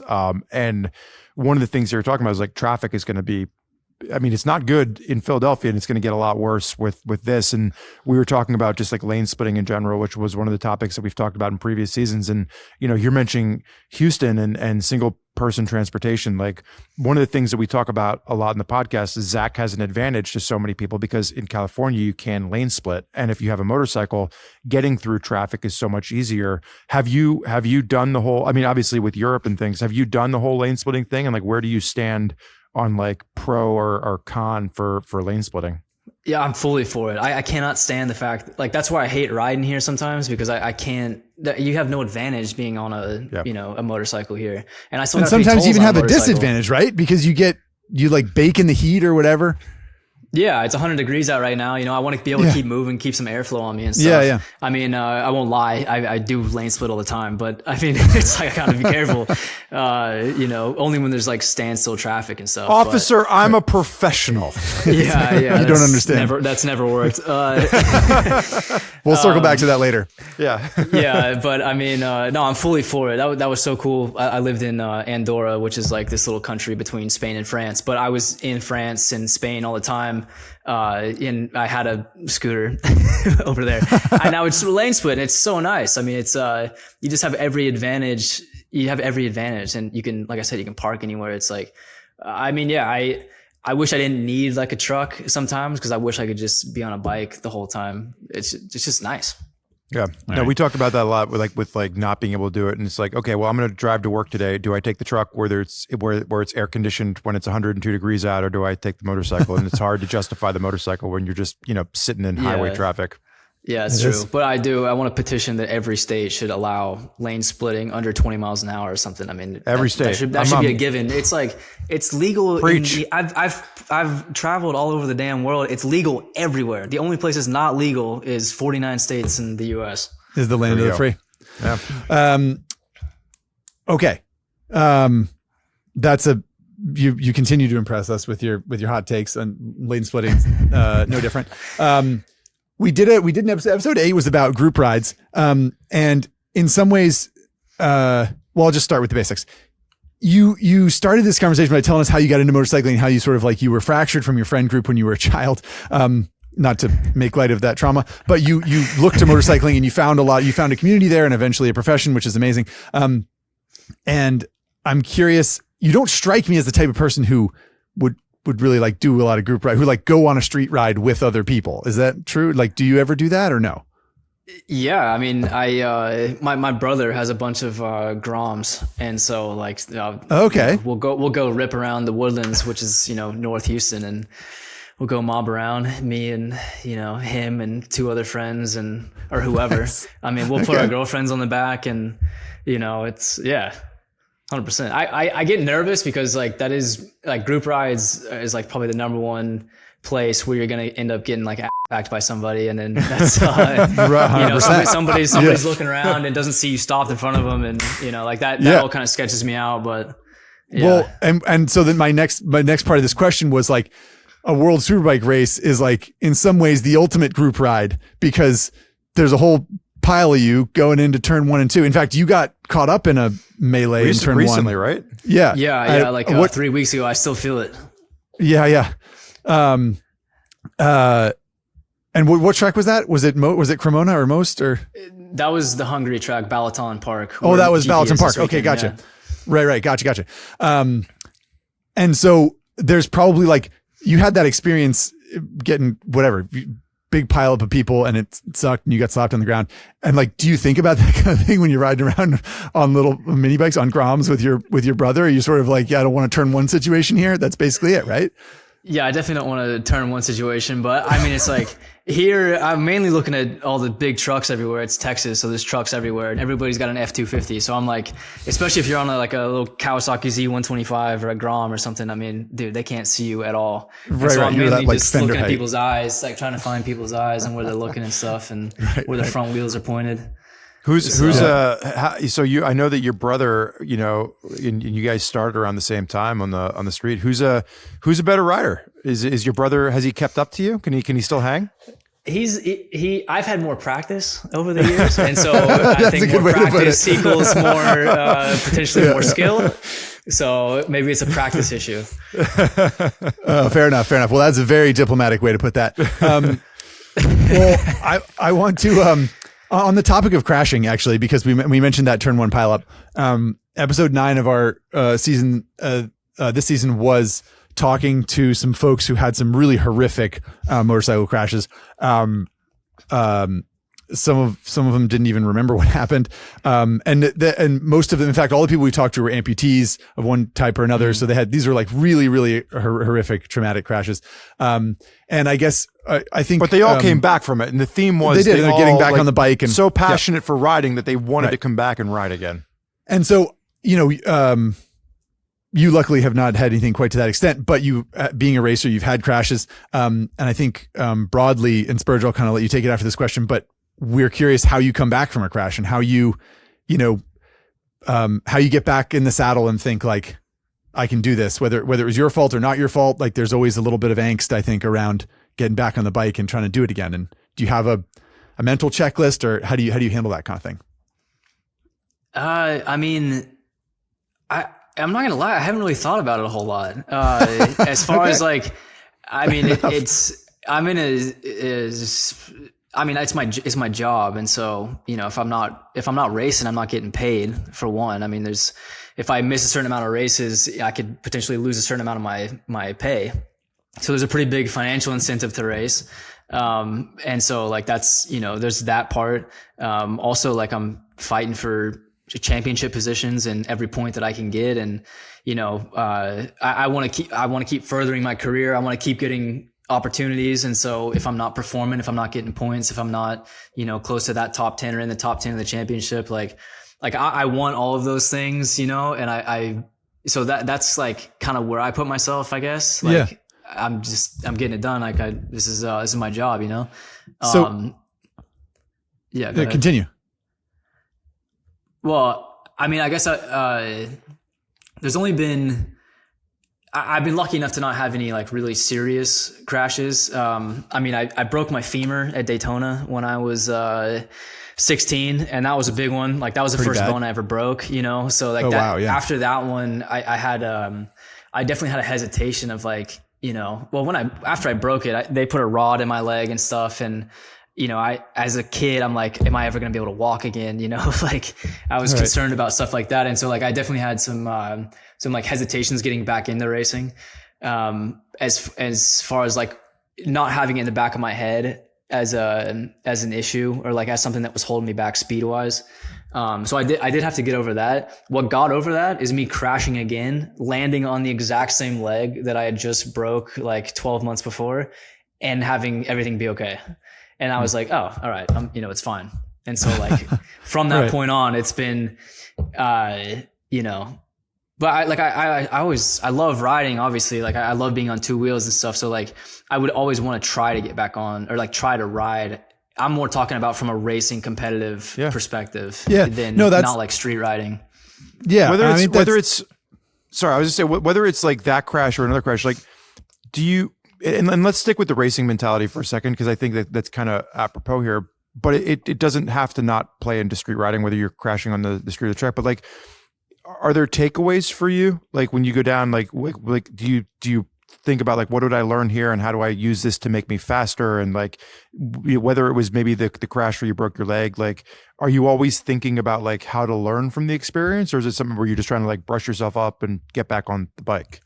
100%. I'm always thinking like, what the hell just happened? Like, what did I just do? What did I just do? Or what did I just hit? Or who just hit me? Or like, you know, like all that. Like I'm always trying to figure out what went wrong, because obviously if you're on the ground, something went wrong. And so that's always like the first thing going through my head is like, is it my fault? Because if it's my fault, my team's not going to be super happy. So let me try to figure out if it's like what I'm walking into. Yeah. Or, you know, if something went wrong with the bike. But yeah, I've never, like I said, besides breaking my femur, I've never had a crash and then been like, oh, like, do I actually want to get back on the bike and ride? That's never crossed my mind. Like every time I've crashed, I've always been like, where's my bike? Let's go. Gotta go again. Well, yeah, I mean, I think I certainly get a fair number of messages from people talking about, you know, getting spooked, you know, like say they're on a ride and they go through a corner and they hit some leaves, or maybe they even just like, you know, they sort of like low side and they don't know why, or they run off the outside of the curve because they were going too fast. And then they're just like really spooked by that. And it sounds like, I mean, if I don't want to put words in your mouth, but tell me if I'm on the right track here. What I'm hearing from you is kind of like you have an inherent confidence in both your love of riding and your skill set on a motorcycle. So if you go into a corner at a racetrack, say, and you lose the front end, you slide, you know, you tuck the front and you slide off into the gravel trap and you're like, well, I made a mistake. I went into that corner too fast, or like I did something that was wrong and now I'm in the gravel trap. The next time you go into that left-hand corner, it's not a matter of like you can't afford the doubt, basically. Like you have an inherent belief that like, I can do it. Like I can go through this corner at that speed or close to it or whatever, and successfully navigate it and like, you know, make it around the next lap and through the next race. And it's not a fracture in any kind of like overall confidence you have in your ability on a bike. Yeah. I guess one of the things I forgot to like put into the equation is that like I feel safe in what I'm wearing, like with my gear and stuff like that. Like that's totally fair. I got like an Alpine Star airbag, Alpine Star suit, gloves, boots, HAC helmet. Like I feel safe in all the stuff that I'm in. And so I've, you know, like I'm not scared to crash at all, because the likelihood of me coming out of it fine is so high that I don't really have any issue with me potentially crashing. Right. So the consequences I'd say are basically, it's like the consequences are going to be pretty low for the most part. Yeah. Is it still possible that I get seriously hurt? For sure. But I mean, it's like, I'm just confident in all the protective gear that I'm wearing. And so like crashing, and I'm not worried about hitting a tree. I'm not worried about running off the road. Like you're talking about, you know, it's like, I'm worried about other people running me over, but right.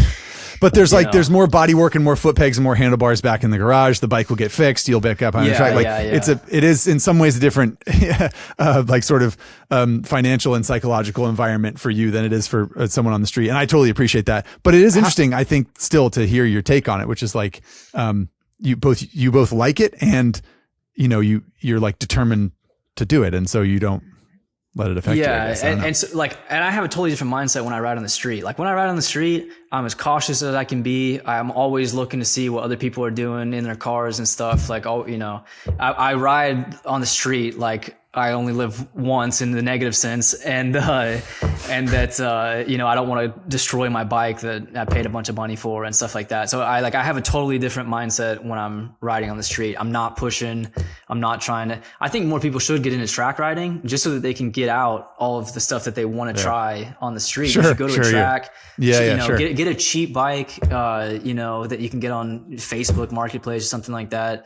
For a couple grand, get out there, try to get your knee down and all that stuff, and then get back on your normal bike and chill. Back on your scooter. Whatever it is. And just chill, have fun, wind in your face.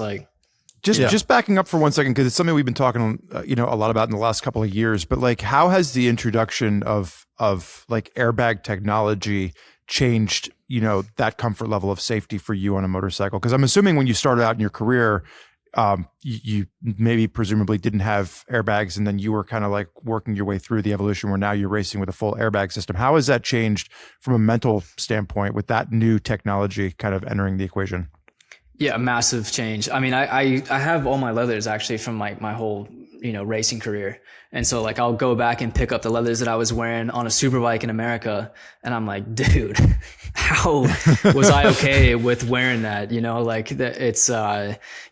Wearing a suit now without an airbag just doesn't feel right. And I definitely have more going through my brain of hey, so having an airbag now takes away a lot of the kind of maybe doubt that could be there. Now that I know what it's like to crash with an airbag, I'll never forget, it was Magny Core 2021. It was a practice that was rained out. So we were riding in the rain, and I high-sided in one of the third gear corners. And I remember I left the bike, was in the air, the airbag went off in the air, and I landed on the ground, but it legit felt like nothing. I mean, it was my heels hit the ground kind of hard, but it was nothing. And in the rain and stuff too, when you land, you slide more, right? Because so you slippery, got less friction. So it's right. So a combination of it raining, the airbag. I mean, it was literally it felt like I didn't even crash. That's not every situation. So I'll put that out there. But in that situation, I was like, dude, this is unreal. I can't believe that I just high-sided. Yeah. So it is. I mean, it's cool that they have events where they let people feel an airbag going off on them. And obviously you'd never want to chuck someone out of a moving car so that they could feel what it's like. but it is it is transformative when you actually hit the ground, actually fall off a motorcycle and have it go off and be like, oh, whoa. There's it feels so different. It's really cool that you're able to remember that and explain it, because and it's a great question, Spurg, to even just the psychology of a racer. And as you pointed out, Garrett, not that people should think that they're invincible when they're wearing an airbag, but it's such a massive step forward in safety. For sure. And now Alpine Star has that Tech Air system for street riding and stuff, with a street algorithm. So it's not going to go off, all the time, or, right. And I have one of those, and I wear it when I ride on the street, and it makes me feel safer. I'm still not going to be an idiot. I'm still not going to do anything, anything crazy, but at least I know if, God forbid, a car hits me or something, at least I got something that is going to be in between me and that car. Or if you and your brother head back to that church parking lot and you high-side again. That's right. Yeah, honestly. Okay. Let's move on. We only got a couple things left here, and then we'll do an in-sound guessing game, and let you get on with the rest of your life. But we do have a couple things we wanted to ask you.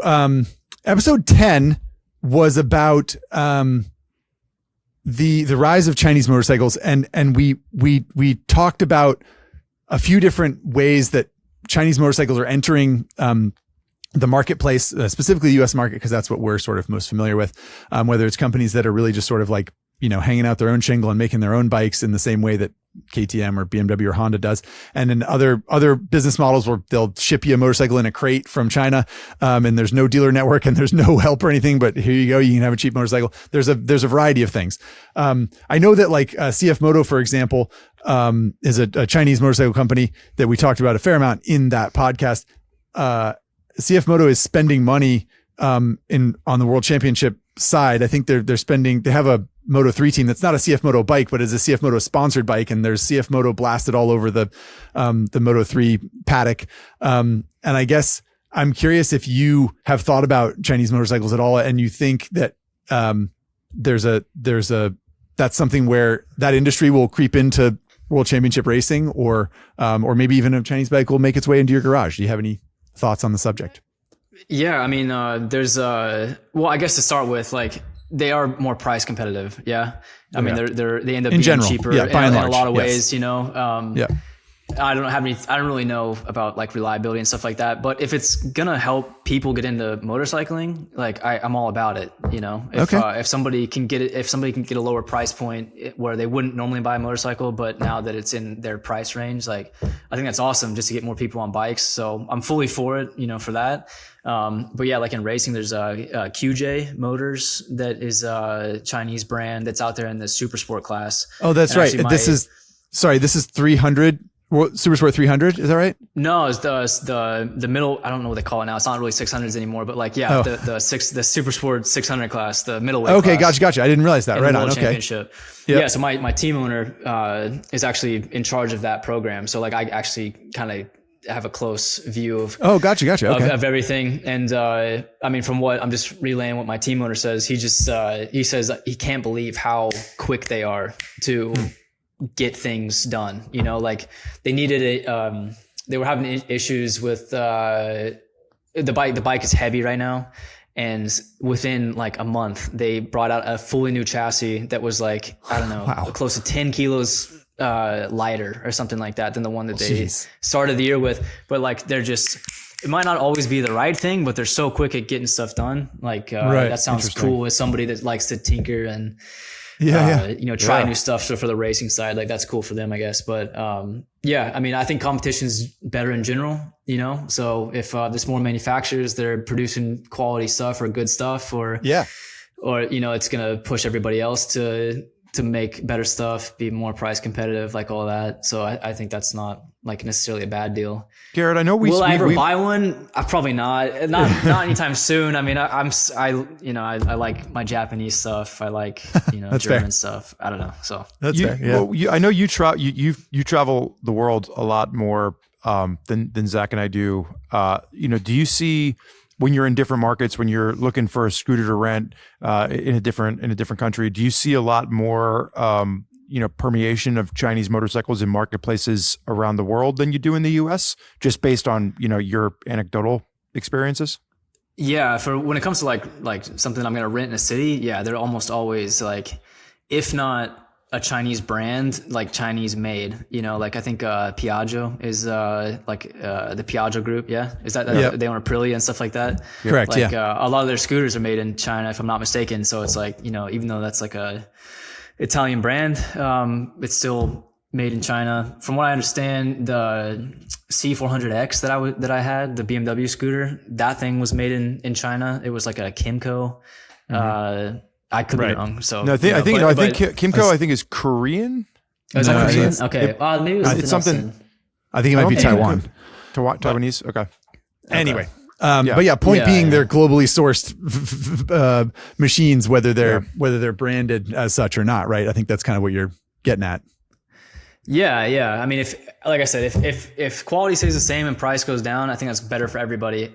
Yeah. What I don't want to see is price go down and then everything get worse, and then you get into a situation to where everybody is losing. So I think it becomes discouraging, right? Because you talked about like if quality stays high but price goes down, you can bring new people in the market. They get excited about riding. I think one of the things that we had talked about in this particular episode was that if you're introducing a new rider to motorcycling and they have a poor experience with the motorcycle because the motorcycle is just not good.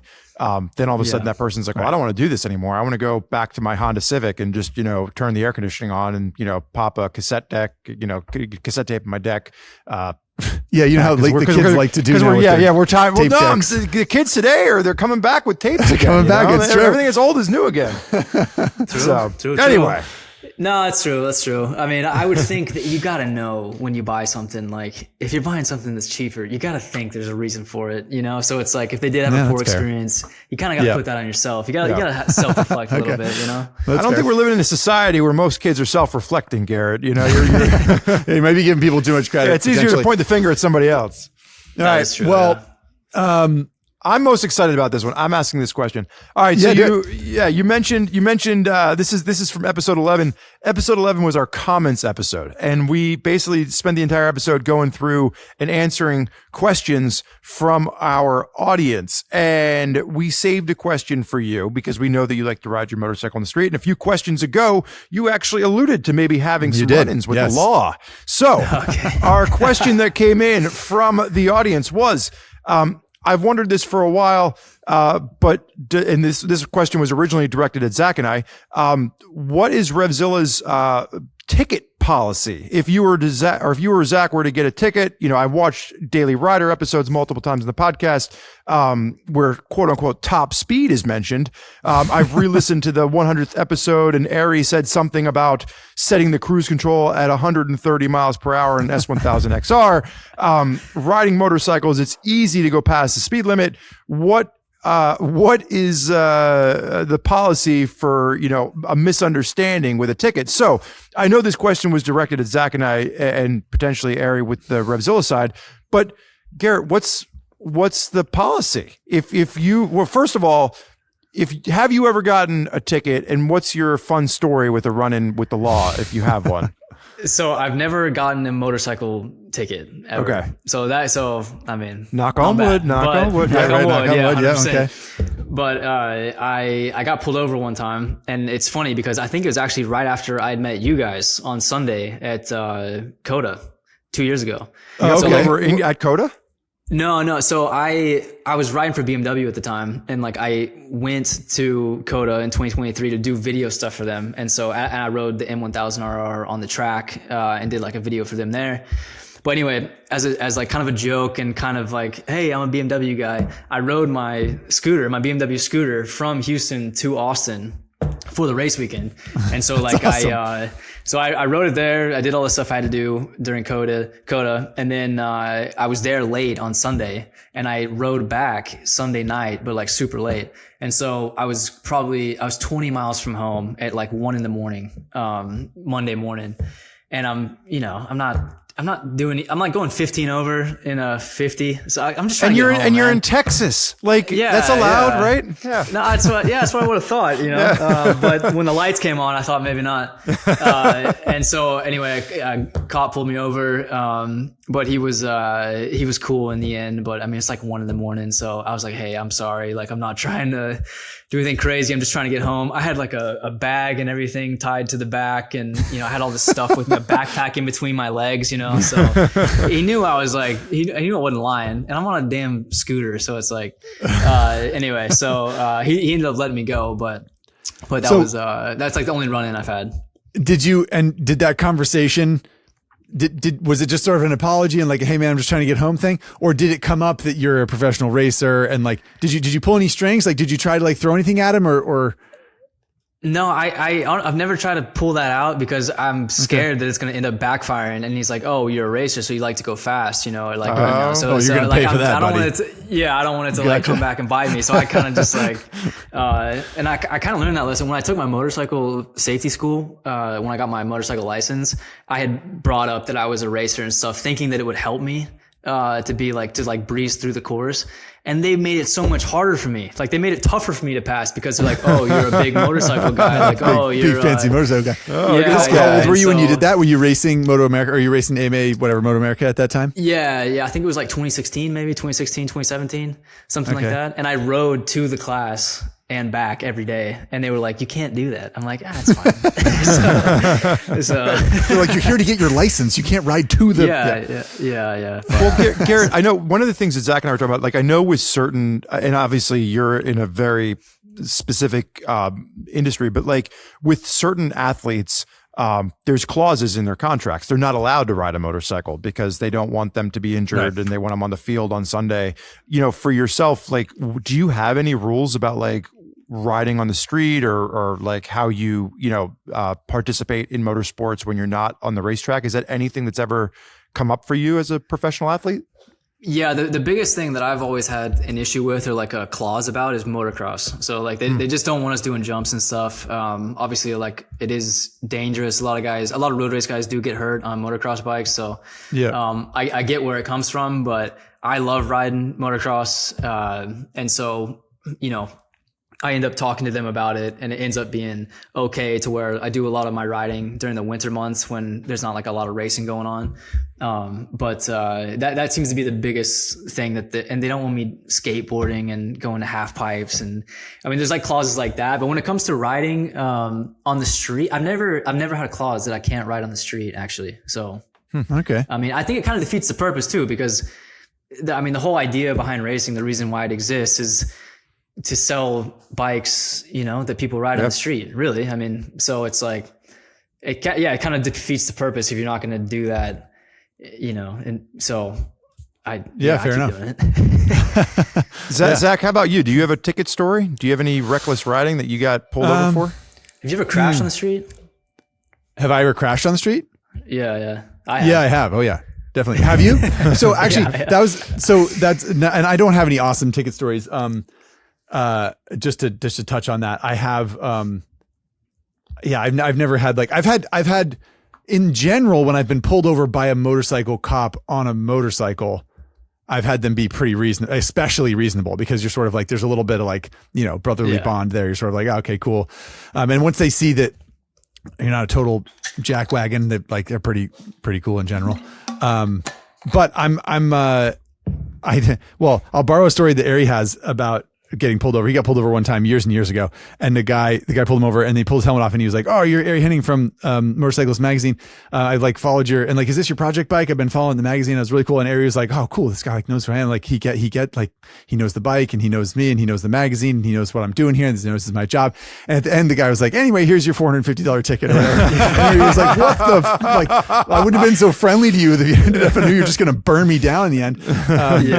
To your point, it doesn't always work. But I have crashed on the street, and I'm actually, not to retread too much of our conversation, but I'm curious, we were talking about crashing, and you were talking about the airbag on the track, and you said, well, I ride in the street. It's a totally different thing. I have a totally different mindset, which is fair and accurate as far as I'm concerned about the difference between riding, track and street.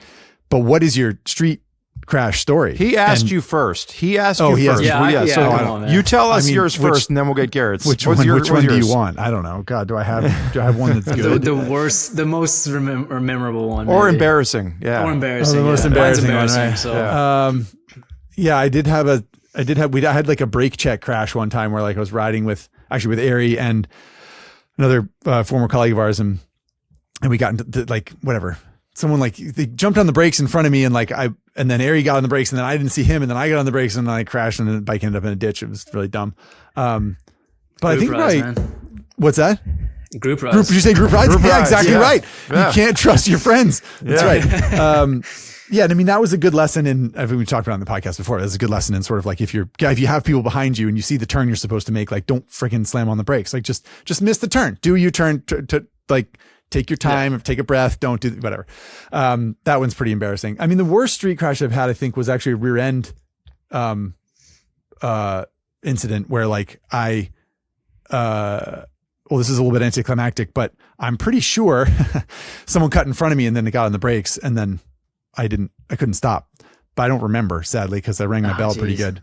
That was bad, and I ended up taking a ride in the ambulance to the hospital, and I believe I'm trying to remember the medical term. I don't know if I can. It was hemorrhaging of the testicles is is essentially what happened. I had a lot of internal bleeding and as you can imagine, quite a bit of pain. But did it do you any favors at all? No, sadly. My pelvis was not broken in the end, which is what I thought had happened. So that was a real win if you can take it away.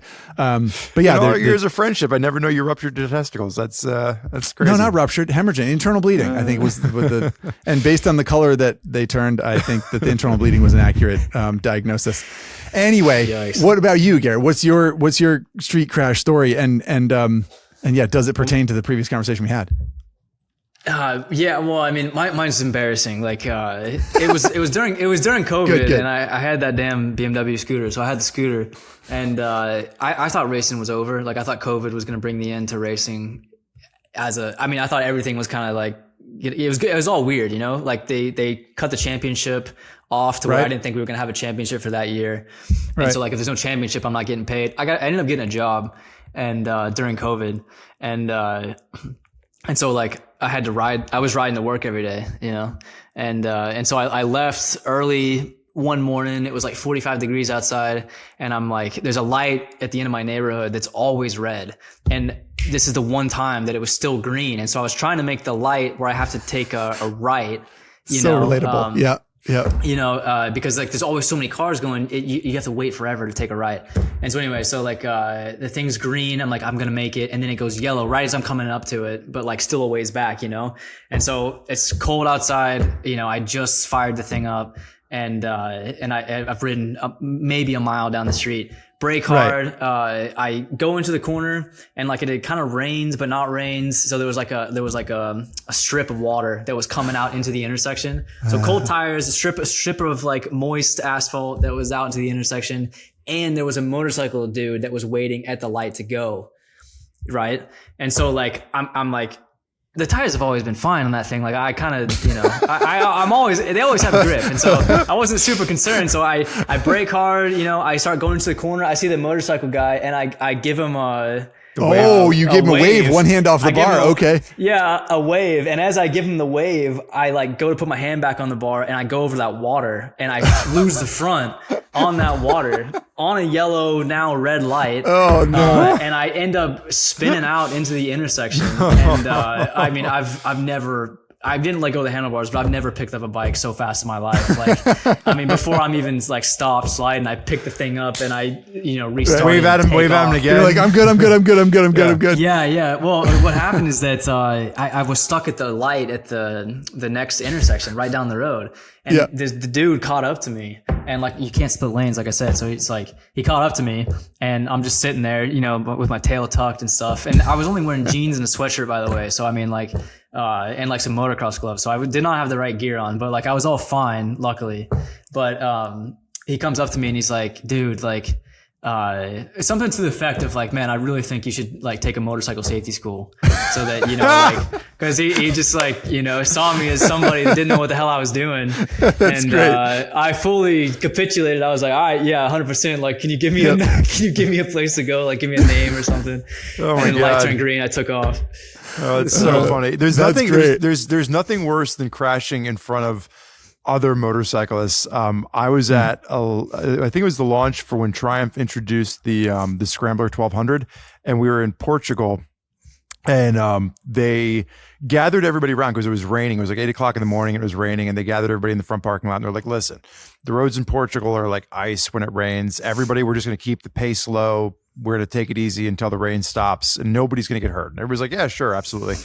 And we literally leave the parking lot, and we're making like a right-hand turn at like 15 miles an hour. And this was one of like the few crashes I've had where I'm like, I still have no idea. It just like the whole front end just washed out, and we were going fast enough that I just slid across the asphalt. And the same thing, like I was the last person. There's like a ride leader guy behind me, and he came up. He's like, "What happened?" I'm like, I don't know. And like, no one was hurt, but like I picked the bike up, and like there's like scratches all on the side, and like my knee braces took the brunt of it. But it was like, that was probably my most embarrassing crash, because they had just given everybody this speech. Right. Yeah, and like, and it wasn't like we were doing anything stupid. It was just like, we're just going through the corner, and just the front end just slid right out. And the guy, he was like, "Are you okay?" And I'm like, "Yeah." He's like, "What happened?" I'm like, "I don't know." You're like, "I'm not very good at this." Not good at you this. You lose all credibility immediately. Out the window. Tough. Yeah. He was like, "You should go take a motorcycle safety course." I'm like, "I will." But I'll see you there. Yeah. That's a great story, and I'm like obviously glad you're okay. Both of you, but especially you, Garrett, with crashing like that is I mean, obviously it's what I get for being a dumbass. So. Yeah, there you go. The important thing is you never hemorrhaged your testicles. That's the takeaway for today's episode. Yeah. You guys thought you had embarrassing stories, but that's a good point. They've had a hard knock before. I've slid into the gravel. I've slid into the gravel before flying V. And I tell you what, some of those rocks are pretty big, and they hurt pretty bad. So, right. Well, yeah. Glad we're all 10 fingers, 10 toes here, and we can laugh about it. Speaking of laughing at each other. Well, that was just so we're clear. That was the comment. The comment for episode 11. The comment that we saved came in from Chase. So Chase, thank you for the question. Not producer Chase, non-producer Chase. We know that we still owe you an answer on RevZilla's ticket policy. We'll have to figure that out. As of right now, I've never heard that we have a policy where if we get a speeding ticket, we get in trouble. But that's not to say that our bosses couldn't come up with one if they listen to this episode. But Chase, we will get you a Highside Lowside t-shirt. Shoot us an email to highsidelowside@RevZilla.com if you recognize your question, and we will make sure you get a t-shirt. But now, Zach, take us into America's favorite game. Why, thank you. We warned you about this leading up to it, Garrett. We're going to listen to an engine sound. It's called the engine sound guessing game. We're going to listen to a clip here. I believe producer Chase has shared it with you. It is approximately 30 seconds long. We're going to hear bike start, rev a few times, and then we're all going to try to guess. As a reminder, Spurg, myself, we have not heard this sound before. We're walking in blind, same as you. Without further ado, stop it, because Garrett is familiar with the fact that we have sponsorships. We want to take to pay the bills. You're right. I'm so sorry. God, see, this is why I'm not a professional racer. I'm so bad at this. I know. We want to take a second and thank Akrapovich for being the sponsor of the Highside Lowside engine sound guessing game for season 10. We hope that they join us as we embark on season 11 here shortly. But if you are looking for a premium exhaust for your motorcycle, Akrapovich is a brand that Zach and I both have experience with on our personal motorcycles, and hopefully you would be willing to give them a try. Now, without any further ado, Garrett, they're on my bike. I use a how do you say it? I don't even know. Akrapovich. Yeah, is that correct? Akrapovich. Who knows? No, I wouldn't lie to you. I wouldn't. Would a guy in a shirt this loud lie to you about how to pronounce Akrapovich? Well, anyway, they're on my race bike too, and badass. There you go. Okay. You can be as fast as Garrett on a race bike or a scooter if you have an Akrapovich exhaust. All right. Without further ado, does everybody have their sound clip ready to go? Yes. All right. Let's do it.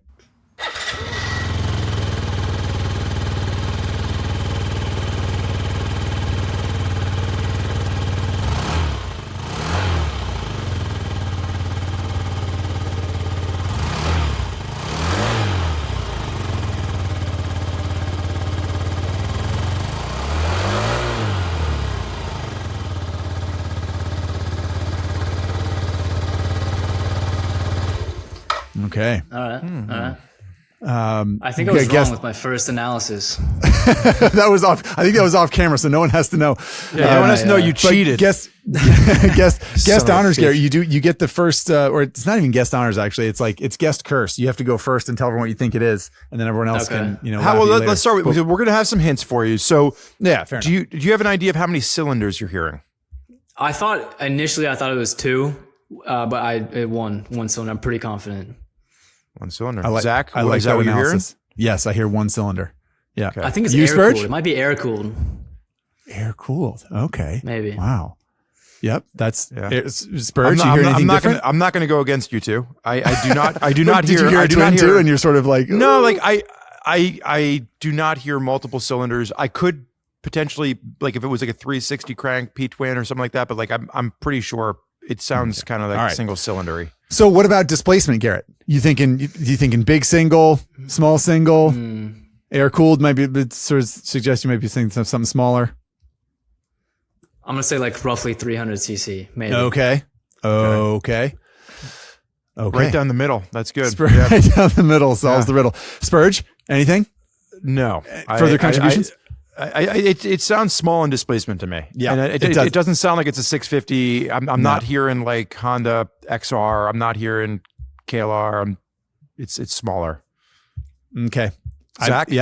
I think it could even be smaller. Maybe even like, 125, 150. 125? Yeah. It could be a Zuma 125. Yeah.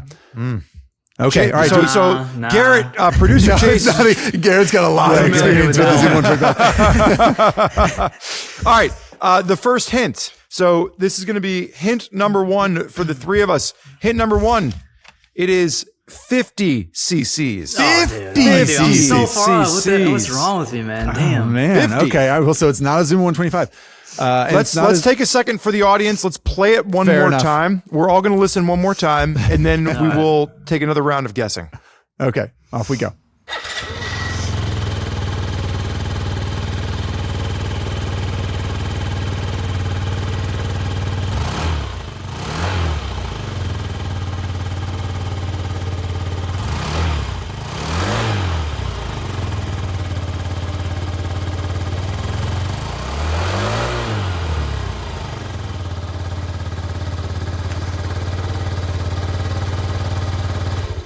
Can I throw an observation out? If it was a 50cc scooter, would it not, like, you wouldn't really be able to rev it, right? Because it would have a centrifugal clutch, like, and presumably it would just start to want to go. Well, right? So but we could be on the center stand, which I think I might hear in the final rev. I might hear the wheel turning a little bit. I was thinking maybe. I was thinking maybe. But I should have known. It does have a fast idle, which I should have known is like, smaller. But what about, hang on. I'm thinking of, so Garrett, you started on a PW50. Zach, you have a CRF 50 in your garage right now, correct? Yes. Like, are we hearing anything like that? No. So we're not hearing, not hearing like small. I think it's a scooter, and I'm trying to figure out, because producer Chase is very good about sourcing this kind of thing, but like I don't think he knew. Did he know about Garrett's love of scooters before this started? Could he have known this? Is this a Ruckus? I think it's like a Ruckus 50 or Honda Metropolitan 50, right? Those are the only two 50cc. It doesn't sound like a four-strokes. Metropolitan to me, though. Like, I've had a Metropolitan. It doesn't sound like that to me. I remember Ruckuses being more quiet though.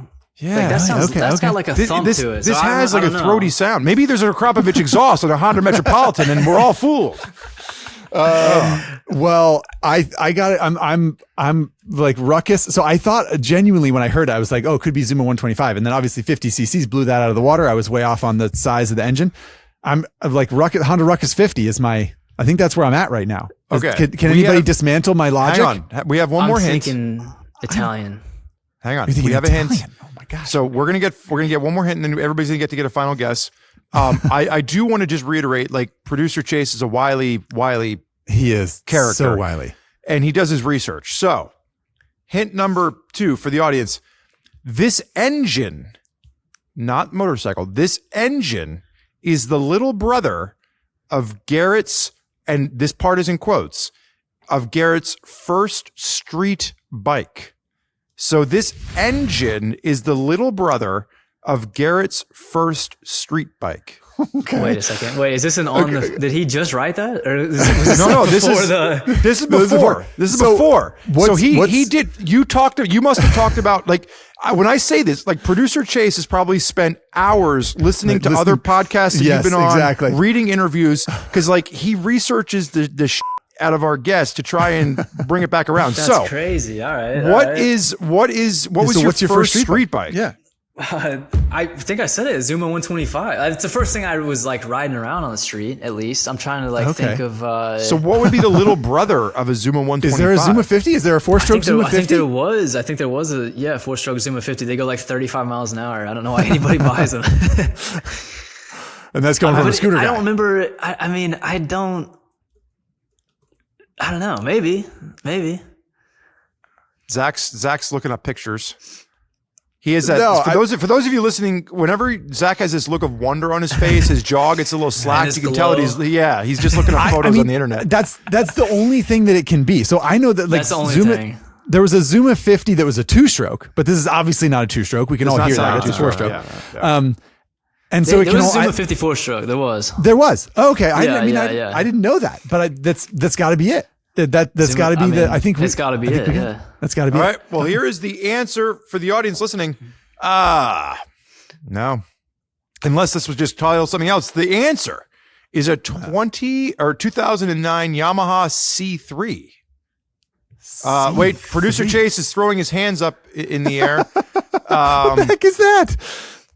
The 50cc 4-stroke engine piano, in the Yamaha C3 can also be found in the Yamaha Zuma 50F. So you are correct. Yes. Okay, gotcha. So we will. We'll give you a win on that one, Garrett, because producer Chase, while it is a different bike, the engine is the same. And want to thank Jonathan for sending in the sound clip of his personal 2009 Yamaha C3. I'm looking up a Yamaha C3 right now. You know what it is, you guys? It's a Yamaha Metropolitan, basically. Oh, okay. Is that what it is? I mean, no, not really, but it's pianos. It's I did see the hit for Yamaha C3 piano, but the C3 XF50YR C3. So it's like it's a little, it almost looks like a Honda Metropolitan, but not quite as Italian in the design. It's like a boxy little thing with a 50cc 4-stroke and a round headlight. It's a little scooter. It's a little 50cc scooter. That reminds me, though, of one of my favorite memes of all time, where the guy walks into the Yamaha dealership and he's like, I'm here to buy a motorcycle. And the Yamaha salesman is like, well, what would you like? We've got all these Yamaha motorcycles here. And he goes, well, I want a motorcycle, but I also really want to get a piano too. And he's like, well, you're never going to believe this. It's your flipping lucky day. Well, I learned something today, you guys. I didn't know that a Yamaha C3 was a 50cc 4-stroke scooter that existed. And I think that we have basically a scooter aficionado on the podcast with us in Garrett Gerloff. And you've never heard of this either. Is that accurate? Yeah, 100%. No, I'm definitely a big scooter. Small engine, anything small engine and 2 wheels. Okay. I'm all about it. So my final question for you, Garrett, is and Zach, if you would like to answer, is there a Yamaha C3 scooter in your future? I think it's a no for me. I need at least 100 cc's, at least. There's a minimum. It is pretty damning, I will say, that you've talked so much about how you like little bikes, you like scooters, you don't need very much horsepower, and then someone's like, here's my 50cc 4-stroke scooter, and you're like, no, man, that's not enough. There's you're doing it wrong. There's a sweet spot, man. Come on. Come on. There is a sweet spot. You're right, 100%. No, I can't. Having owned a 50cc 2-stroke scooter, I would never get a 50cc 4-stroke scooter. No, but a 125 or something. Yeah, for sure. I know. All right, so Kawasaki's E125. I'm thinking about getting one. Well, I know we've come to the end of the podcast, and Garrett, I very much want to take a second and say thank you for your time. I know you're busy. I know you're packing for a flight out tomorrow, and you got other things on your brain. But Zach and I have been trying to have you on for a while now, and we're very excited to have you. I do want to give Zach an opportunity. Zach, if there's any last questions you'd like to leave the audience with for Garrett and his racing career, I'm happy to, extend this courtesy to you as a co-host and having someone like Garrett on. No, I do appreciate that. So kind of you. But he doesn't need any more questions about racing. He's about to jump back into the media pit of the World Superbike paddock. And we got a lot of great background on you, Garrett, with your, your Metro Kit days, your Honda RS125 days. And even got to ask a little bit about World Superbike. So my thirst is quenched for that for now. I think we should let everybody get back to their day. You specifically, Garrett. And I guess I don't think I have anything else to add. I can just say thanks so much for joining us, man. It was a super fun conversation. I learned a lot. And I hope that our paths will cross again in the future. Yeah, 100%. If you guys want to come to a World Superbike race, let me know. I'll get that set up easy. So okay, Zach's gonna want to get on your bike though. It's like I'm reading a lot of children's books right now, and if you give a moose a muffin, he's gonna want a glass of milk or some like that. If you give Zach an invitation to a World Superbike race, he's gonna want to take a few laps around. So right. Be careful what you ask. A new Daily Rider episode. Dude. Hey, you just got a text. You just got a text message. I just sent it to you. What if you guys did a common thread episode where you come to Europe, do something in Europe, and your end destinations of World Superbike Okay, race. stop. Oh my God, Zach! Don't stand up right now. The camera. Exactly. My God, I'm like, I got all the wrinkles out now. We got to move on. We got to move on. You're too kind. You're as generous and as sweet as you are good looking, Garrett. Thank you so much for joining us. And you will be getting a text or email about going to a World Superbike race. That sounds awesome. I like it. Everybody leave comments below. What are you going to do? Thank you, Garrett. We will see you soon. Well, there we have it.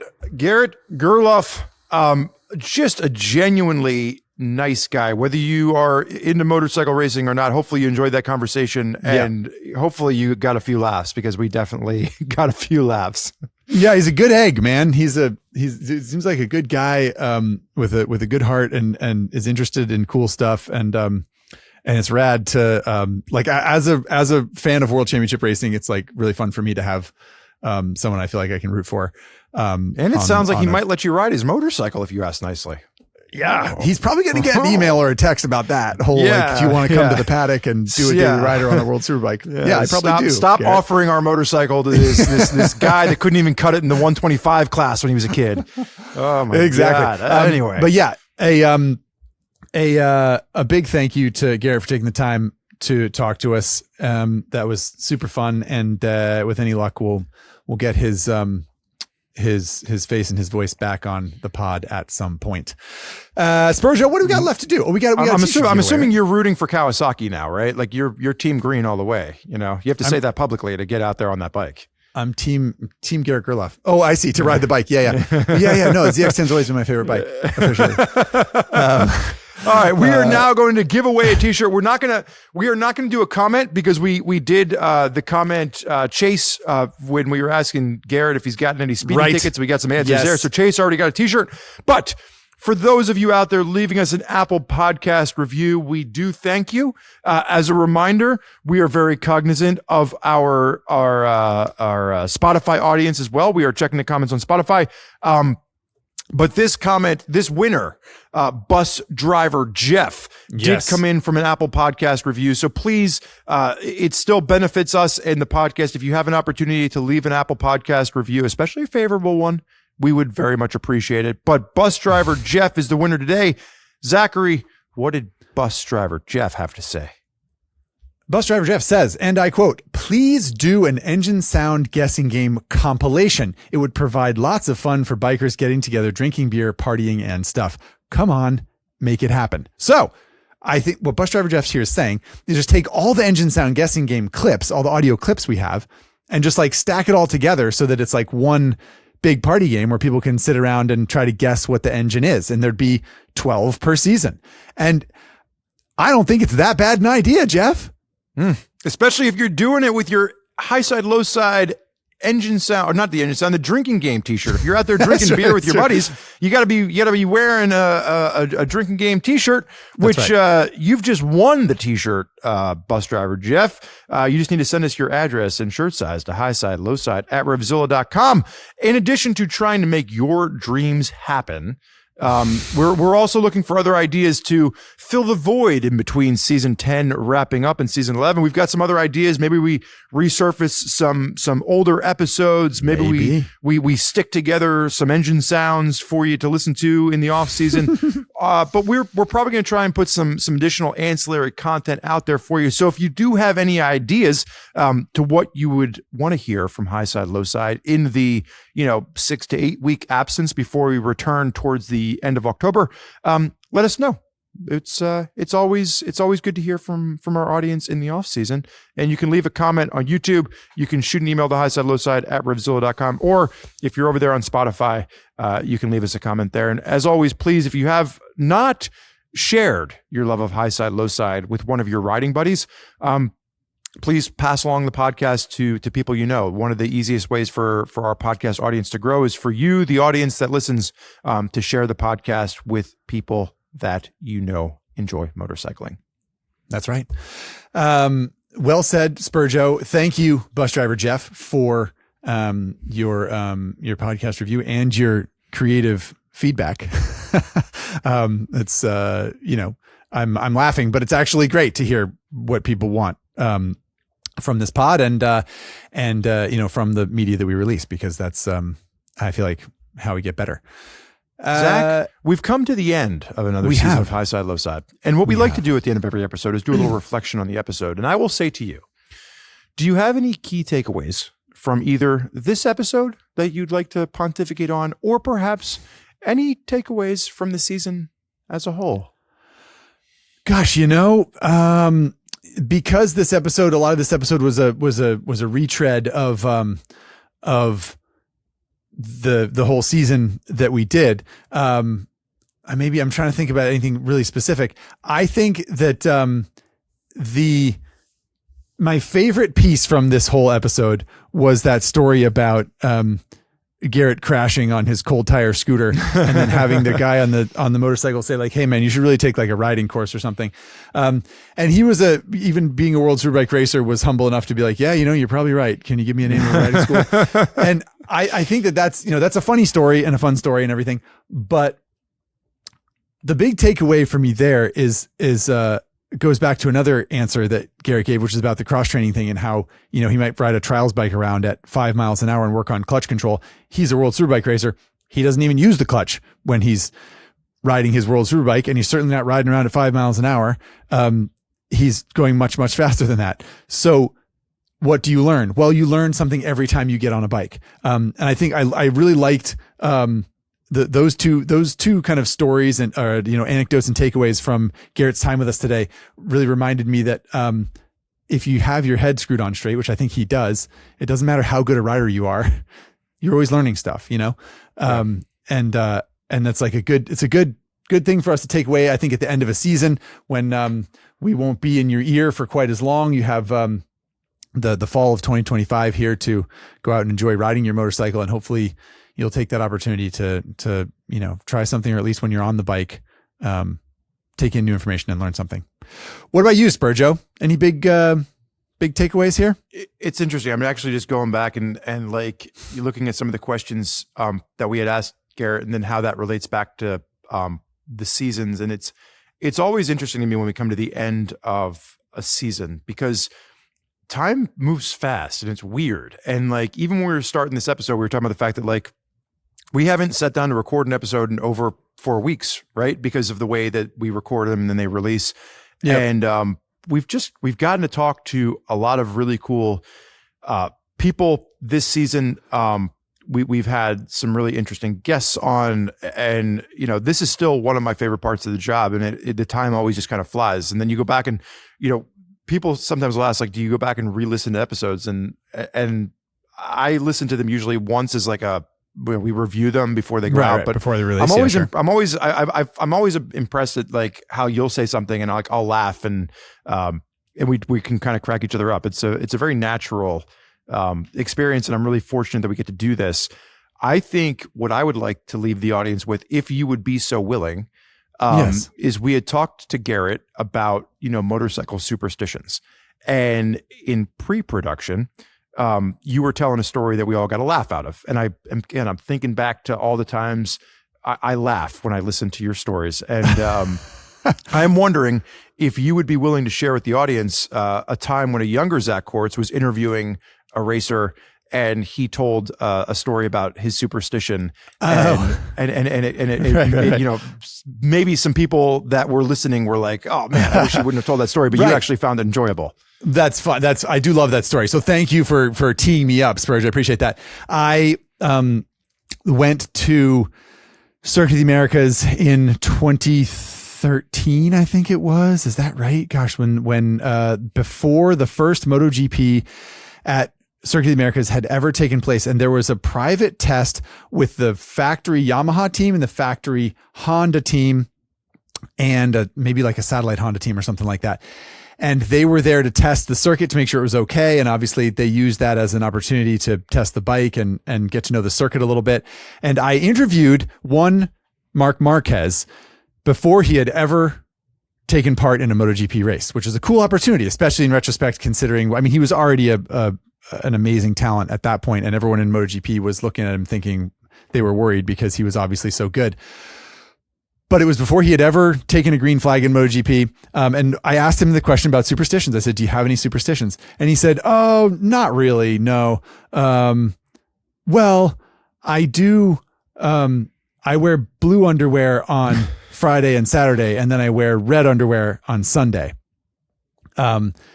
Because at the time, MotoGP had the thing in the timing screens was like, if it was like a blue helmet next to your name on the timing screen, it meant like your personal fastest lap. And then if it was like a red helmet, it meant fastest lap of the session or something like that. And I was like, that's a fantastic answer. Like, I just learned that Marc Marquez changes the color of his underwear so that he goes extra fast on Sunday. And you knew what underwear color he was wearing right then, based on the day. Yeah, well, I mean, maybe, yeah. I didn't ask him what color underwear do you wear when you get interviewed by some journalist from America. But anyway, afterward, yeah, the Honda rep, one of the Honda reps came up to me and he was like, God, I was like, I'm really like, I don't know, like, I'm sorry that he talked about his underwear and like, that's really inappropriate, And I was obviously like, that's an amazing story. Like, that's incredible. Yeah. I couldn't have hoped for, I thought he might say like, oh, I don't know. I always like, I touch my forehead and I think of my mother before I go on the track because like, I love my mother. And you'd be like, okay, great, whatever. Everybody loves their mother. Anyway, that was a super fun interaction. And not to tear down Garrett's answer, which was sort of like, no, I don't want to do that. But I do love that story. And I think it's a really fun window into the mind of was one of the greatest racers of all time, before he was on the biggest stage of his life. So I think it's for teaming me up, man. No, when you told that story, I think it's always interesting to see how like the OEMs react, where like the rep from Honda was like, oh, I wish he wouldn't have said that. It's like, why would you not want him to say, like, it humanizes people, right? It like, totally humanizes them. Like, absolutely. Some of these OEMs are just so like, no, it has to be this box and we have to fit it in here. It's just like, yeah, exactly right. And I don't have like, I don't know Marc Marquez personally at all. But I think that's one of the things that he's really, really good at is being personable, like is being a human being. It's like when he answers questions, he's real about stuff, I think it's one of the things that made Valentino Rossi so popular. And that's just in the little window of international road racing, but I think being human is like such a big thing. We saw that with Garrett today, right? He's like so easy to root for. When you talk to him, 100%. And you're like, oh, he's like a real person who cares about stuff aside from riding around on motorbikes. Not that isn't fun and cool, but like there's other stuff in the world to worry about. Well, speaking of all the humans in the world, thank you to all the Highside Lowside listeners. This really truly is one of the cool parts of our job. Zach and I talk about it a lot. We're really fortunate to have the opportunity to do this podcast with you and to have you, join us on these episodes. This season we got to talk to Matt Oxley and to Chris Northover and to Kayla Yakov and to Garrett today, and we're excited to see what episode or what season 11 has in store.